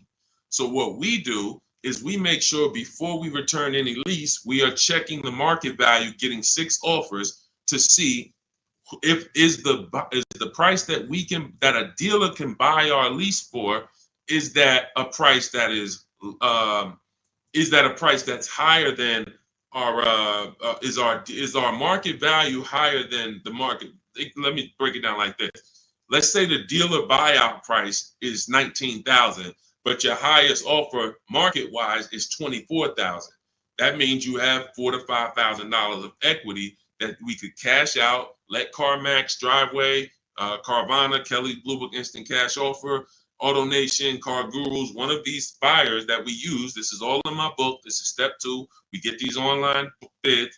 We're going to let them buy the vehicle and then we'll make $3,000, $4,000, $5,000 once we sell it to them. And I've helped hundreds of people do this. There's several videos on my pages where you can see people that are commenting, man, I use your strategies. I made 7,000, 8,000, 10,000, especially during the pandemic, because every vehicle was worth $7,000 to $12,000 more than it's worth today, more than it would be worth in a real market. And I told people for 2 years straight, once I started talking about this, I said, listen, cash out now. If you have a vehicle, cash out. We help people cash out $5,000, $7,000, $10,000, $12,000, put that money in their bank, release or rebuy below market. And some people can say they capitalize on a once in a lifetime market that none of us have ever seen before. Strictly based on the equity assessment. This is all in my digital book. This is, if you're like Deshone, I don't even want to remember half this stuff. I'm not going to remember it. You can get my entire blueprint that teaches everything about below market leases, below market purchases, below market new cars, used cars, making banks bid, equity assessment, selling leases. All of that is in my book step by step. And you can get your copy for 75% off for 30 minutes only. It's my welcome offer to you. I want to give you incentive to get the book now so you can pay less, 75% off. In my TikTok bio, go to that picture of me, go to the Instagram bio, click that link, click the button that says 75% off new book. Get your copy. Make sure you screenshot the thank you page. If you're on YouTube, your 75% off link is in the comments. Facebook, it's in the comments, but it's only for 30 minutes. After that, the price does go back up to $97, which is worth every penny, but $24 is better. So go get your book and then come back to the show. Go ahead, Dolan. Great question so far. Let's keep going. Does this work the same way for Canada? Scott, I'm not sure. I do believe that most would be applicable. I do believe that most. The difference is going to be the websites. So we're using our multiple marketplace strategy for shopping for used cars. We're using 8 marketplaces. Used to be 9, but Vroom went out of business. So we're using Carvana, we're using Carvana, CarMax, Driveway, eBay Motors, Cars.com, CarGurus.com, Carfax.com, and Autotrader.com. Those are 8 marketplaces that we use to shop for our used cars. I don't know if they're the same in Canada. I don't know if they're different. When we're shopping for our new cars, we use what I call, what's in my books, it's in step 5, it's called the 25 to 5 strategy. We're going to reach out to 25 dealers online. It takes us 20 minutes. You're using my email scripts. In 90 minutes, you're going to have quotes back from all of these dealers to be able to get at least 5 to 7 quotes. So out of the 25, you're going to get 5 to 7 quotes. That's why it's called the 25 to 5 strategy. We're going direct to the dealers' websites. So I give you links to the dealers. As long as these dealerships have similar websites set up in Canada, then everything is going to be the same. The scripts, the way they communicate, the things they try to get you to do, come in, can I get you on the phone, put one price here, and then, for a used car, and then hope you come in and charge you more later. All of that, if all of that is the same, which I believe it is, then everything will be applicable in Canada. It's just the websites will be different. But Honda's going to have their own dealers' websites, so that's why I say I believe 90% at least is applicable, and potentially more. All right, great question. Go ahead, Dolan.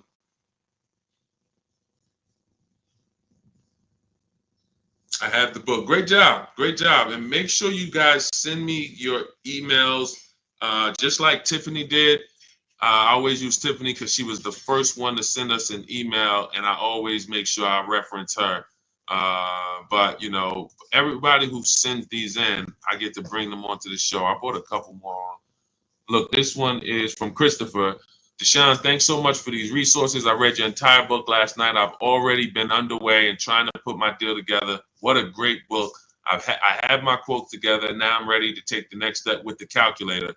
I'm a big fan of your channel and your resources. So I have calculators in the book that I invented. We have 5 different custom calculators: perfect budget calculator, lease counter offer calculator, purchase counter offer calculators, true value calculator for when we do used cars.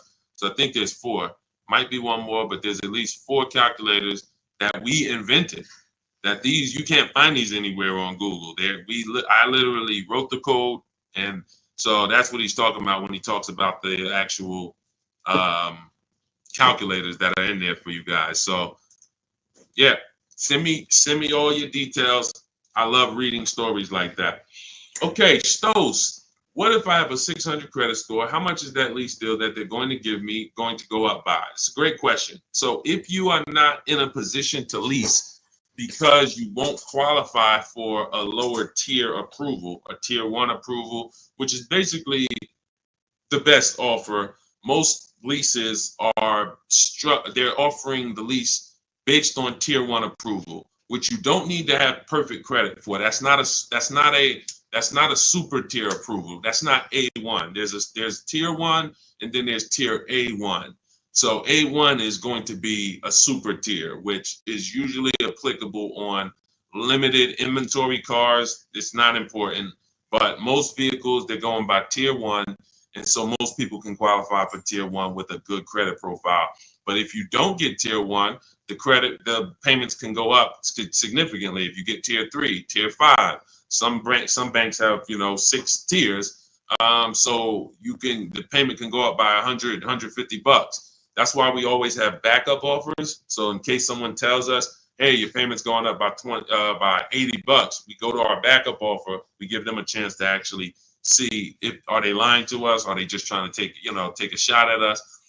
Because sometimes they are, sometimes they're not.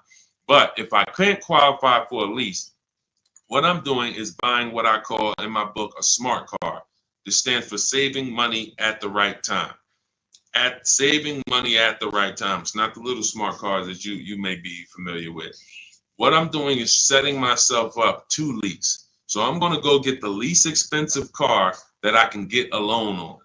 That is the goal of a smart car, to have the least expensive quality car. It must last. Car cannot be breaking down.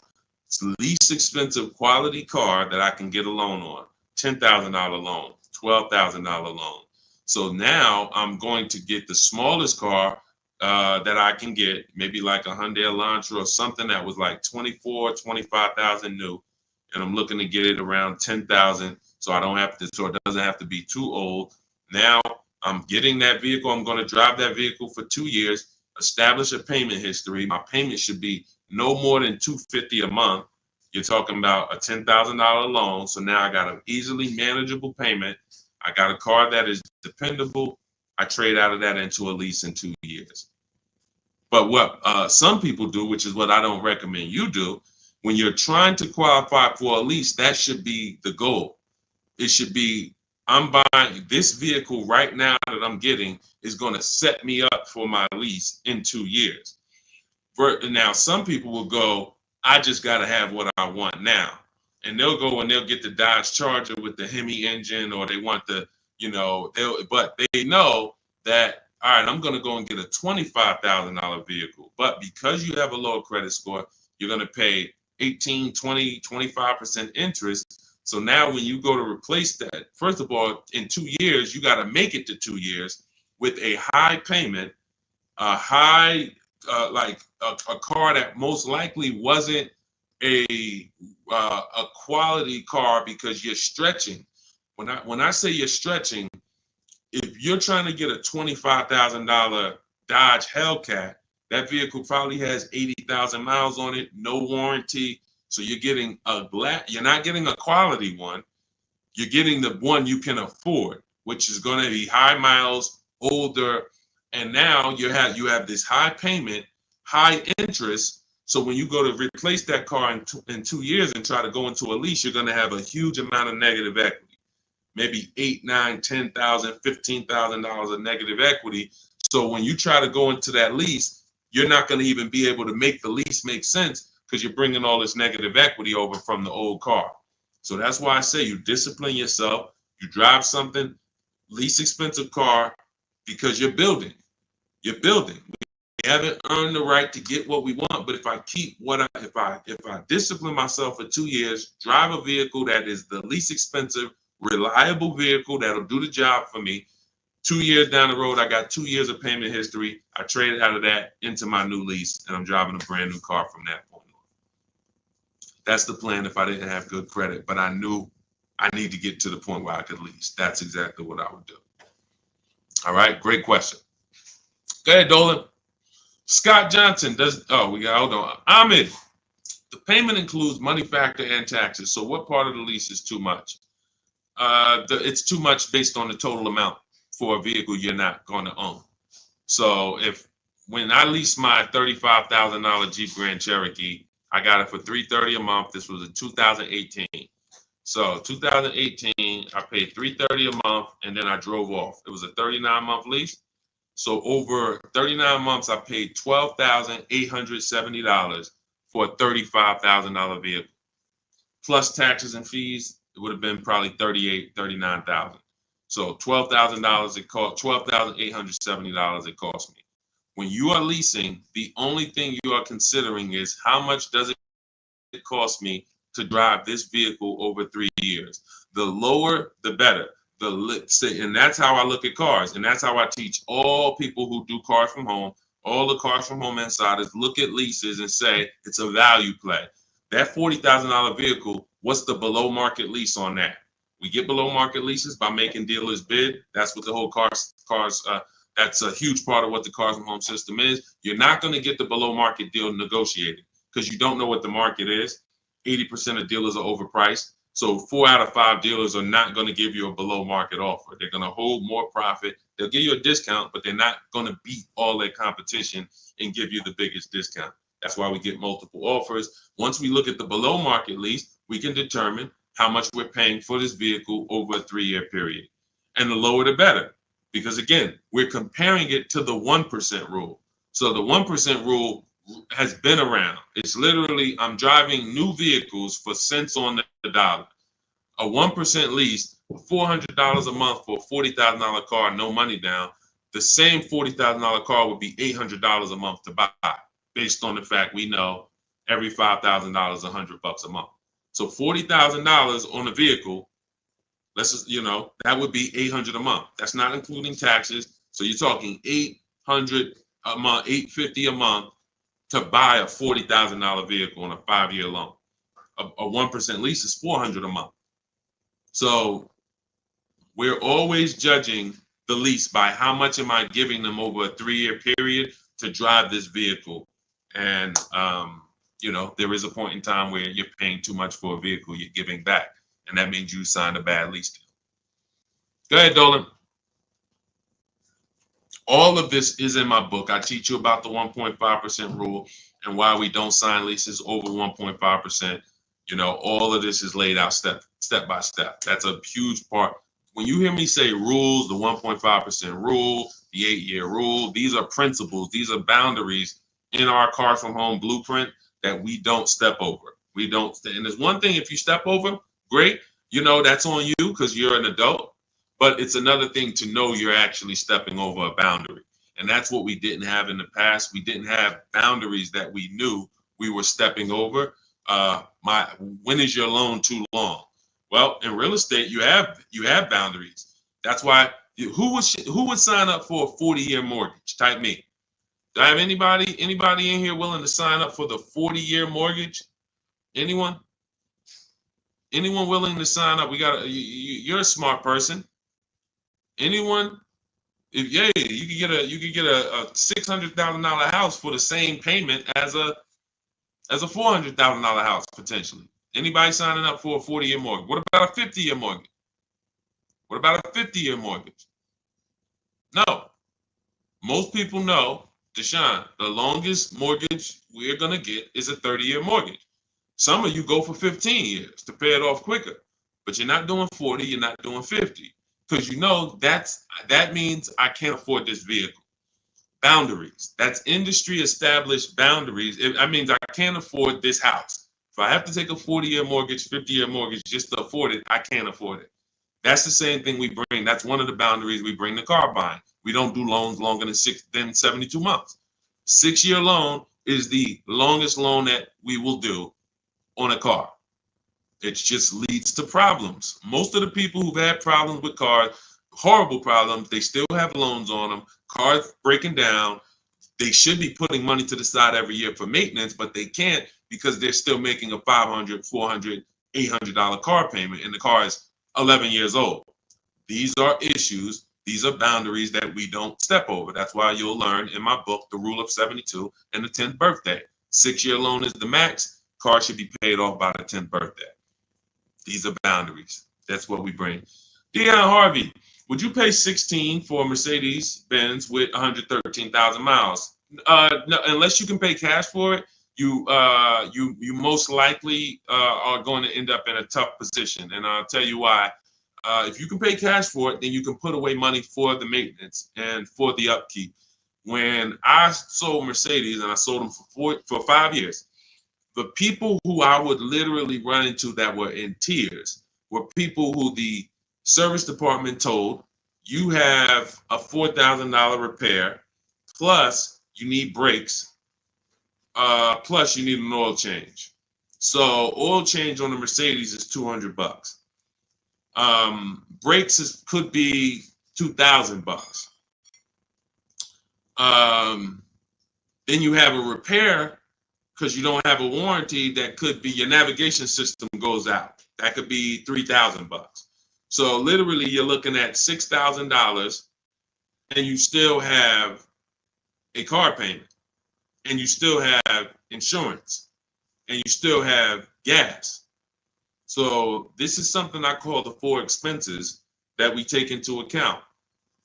How we're going to acquire the car, insurance, gas, and maintenance and repairs. So these are the 4 expenses. And what gets people with Mercedes, BMWs, Range Rovers, Porsche, anything that's expensive to maintain and repair is nothing when something breaks, nothing costs $100. So it's not that they can't afford it. They can't afford to do that and make their car payment. So that's why I said, if you're going to pay cash for the 16 Mercedes and you've screened down title, history, service records, accident history, and then you've done a market assessment, this is all stuff I teach you to do step by step in my book when we're buying a used car, then you can pay cash for it. But if you can't pay cash for at this point, 8-year-old car with 113,000 miles on it, then you really can't afford that car. Go ahead, Dolan.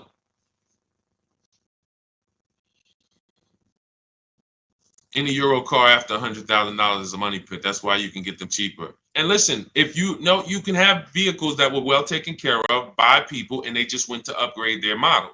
There are plenty of people who baby their cars, their BMWs, their Porsche.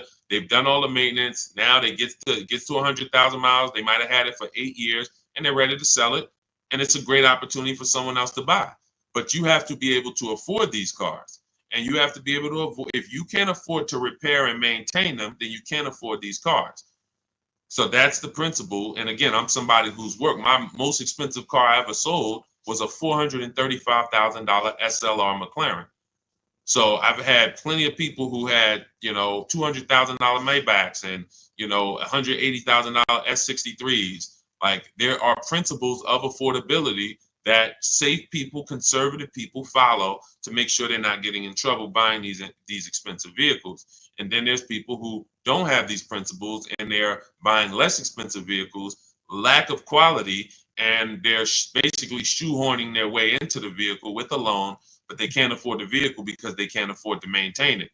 And they can't afford to pay it off in time before things really start going wrong. If I got a paid off Mercedes or paid off Range Rover, but I'm putting, I was paying $700 a month to buy it, but now it's paid off. So now I put $300 a month to the side in an emergency fund. So when something breaks, I go to my emergency fund. Okay, my car needs this, my car needs that, but I'm not making a car payment anymore, so I can afford the maintenance. Problem is, when you're making a car payment and things start breaking, that's the problem. That's what we want to stay away from. So Ron, I have to turn in my 2022 Kia EV 425. Don't want to buy it, but my buyer's 21, worth only 15 right now. So 425 a month on a $41,000 car, good deal. It sounds like it, but we don't know if that was the best deal, and that's the problem.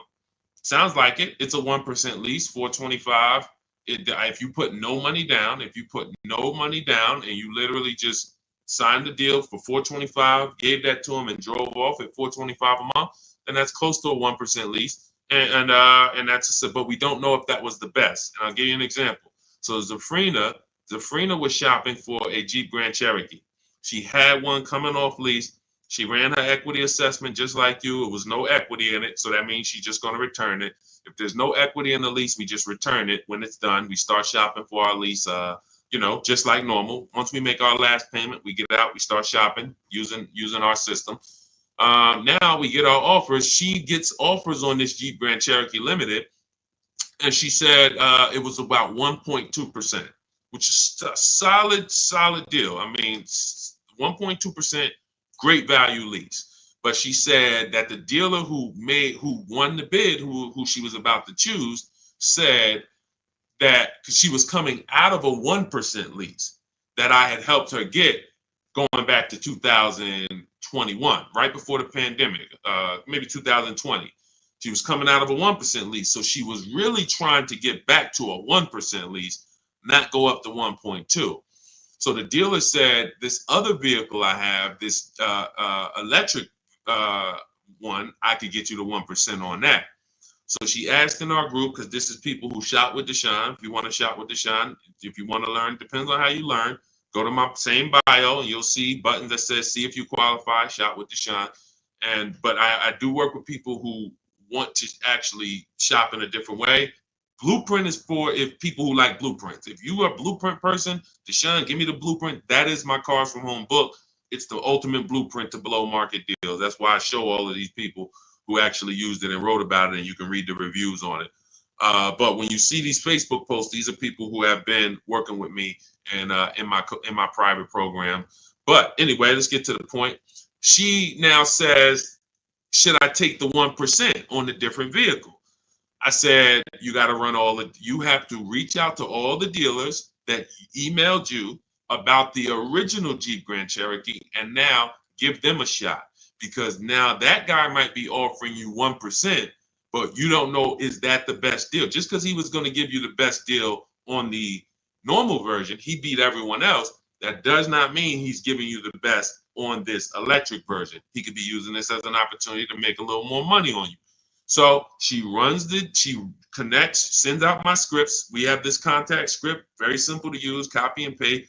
She sends it out on the electric version. The winning bid comes in at $579 a month, which ends up being a 0.88% lease. So yes, when we look at a 1% lease, we might say, hey, when you're asking, hey, this was a 1% lease, was that a good deal? Yes, it is a good deal. Yes, it is a steal. 1% is a steal. Does it mean 405 was not available on this vehicle? No. Does it mean 395 wasn't available on this $41,000 vehicle you got? No. And there's no way for us to know that unless you followed our process and you know there was no better offer than this offer. That's when you know. And that's all we care about. We want to guarantee we got the below market lease. We want to guarantee we saved all the money and got the below market discount on the purchase. We want to guarantee that on our used car that we're buying, we got the below market price. And that was the least expensive option within 100 miles of me, 150 miles of me. That's what we roll. And that's the Cars from Home system. So everything in this stream is sponsored in my new digital book. This is not, I don't wing it. And the beautiful thing about what you're going to do with Cars from Home is you're no longer going to be winging the process. This is the second most expensive purchase that many of you will make. And some of you who don't own a home, this is the most expensive purchase that you have made so far. And every single time you make a 5-figure decision on a car, you add these up and you can see I've made $100,000 in car buying transaction decisions over my lifetime. What is my process for getting below market deals? What is my process for not paying what everyone else is paying? You've winged it, but you're no longer going to wing it. This is a 7-step process. In the book, I have links where you can stay right on task. If you're on the lease path, you're not looking at new cars. You're not reading about purchasing used cars. If you're purchasing a used car, you're not using the system on leasing. You're not using the system on new cars. You're on the used car path. That's the way the book is. It's linked and it warps you to the areas so that you can stay on task and not be learning everything about leasing and buying and used cars and new cars and bidding. Or you don't need to learn all that. We just need a path for you that you can follow step by step to get to your below market deal. And that's the way the book is set up. So it's 5 stars. You can get your copy as part of my welcome offer to you for 75% off. It's normally $97, but for 30 minutes only, you get yours for $24. That's 75% off. It'll be in your inbox in 5 minutes, and you'll have everything for the rest of your life to use when it comes to leasing. If your spouse wants to buy, your child wants a used car, you can open this blueprint up at all times and use these strategies that you paid $24 for. Now, if you missed it and you didn't get there before the 30 minutes went to zero, then you'd have all these strategies and you paid $97 for it. It's still a win. It's still going to be in the top 3, top 5 most valuable books you've ever owned to your bank account. That is the biggest thing. This book being valuable to your bank account. So go get your copy for 75% off. Click that picture of me in my TikTok bio. Click that picture of me on Instagram. Go to that website in my bio, and then you'll see the button that says 75% off welcome offer. YouTube, you have a comment in the, you have a comment for your 75% off in the comment section. Same thing on Facebook. Get there, use it. Make sure you send me all of your deals. Email me with your deals. Every time you make a deal, I want to see it. Deshone, look at this deal. My biggest thing is seeing the money you are paying for these cars. I want you to be like all of these people who send their deals in. Look, this is what it's about. I don't want you just getting a car. We'll be excited about the car too, but I want you just as excited about the deal you got, because once you see below market deals and you see how different they are than market value deals, or God forbid above market value, you're going to see that you'll never go back. And then I just want you to send me, I want you to help me see what every below market deal look like. Right now, we know the below market deal on this Mercedes that Milligan got is $27,000 off. That sets the market. So if anybody got this same vehicle, the same vehicle that she got, and you didn't get $27,000 off, you overpaid. You know, we know Sean set the market on this on his F-150 Lightning. Some deals are, look, Kimberly set the market on this Maserati Greco that she got earlier this year. She said, look, it was $20,700 off. They gave her sitting at home, getting a bid, a brand new, never before owned. She's the first owner. She got $20,700 off. That's the market value of that vehicle at the time.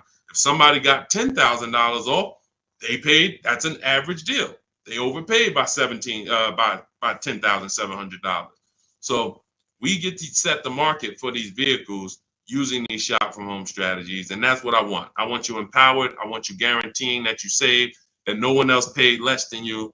And that's the empowerment. You do that right from home, right from your living room. So I will see you all on the next stream. Grab your book. I'll see you inside the book.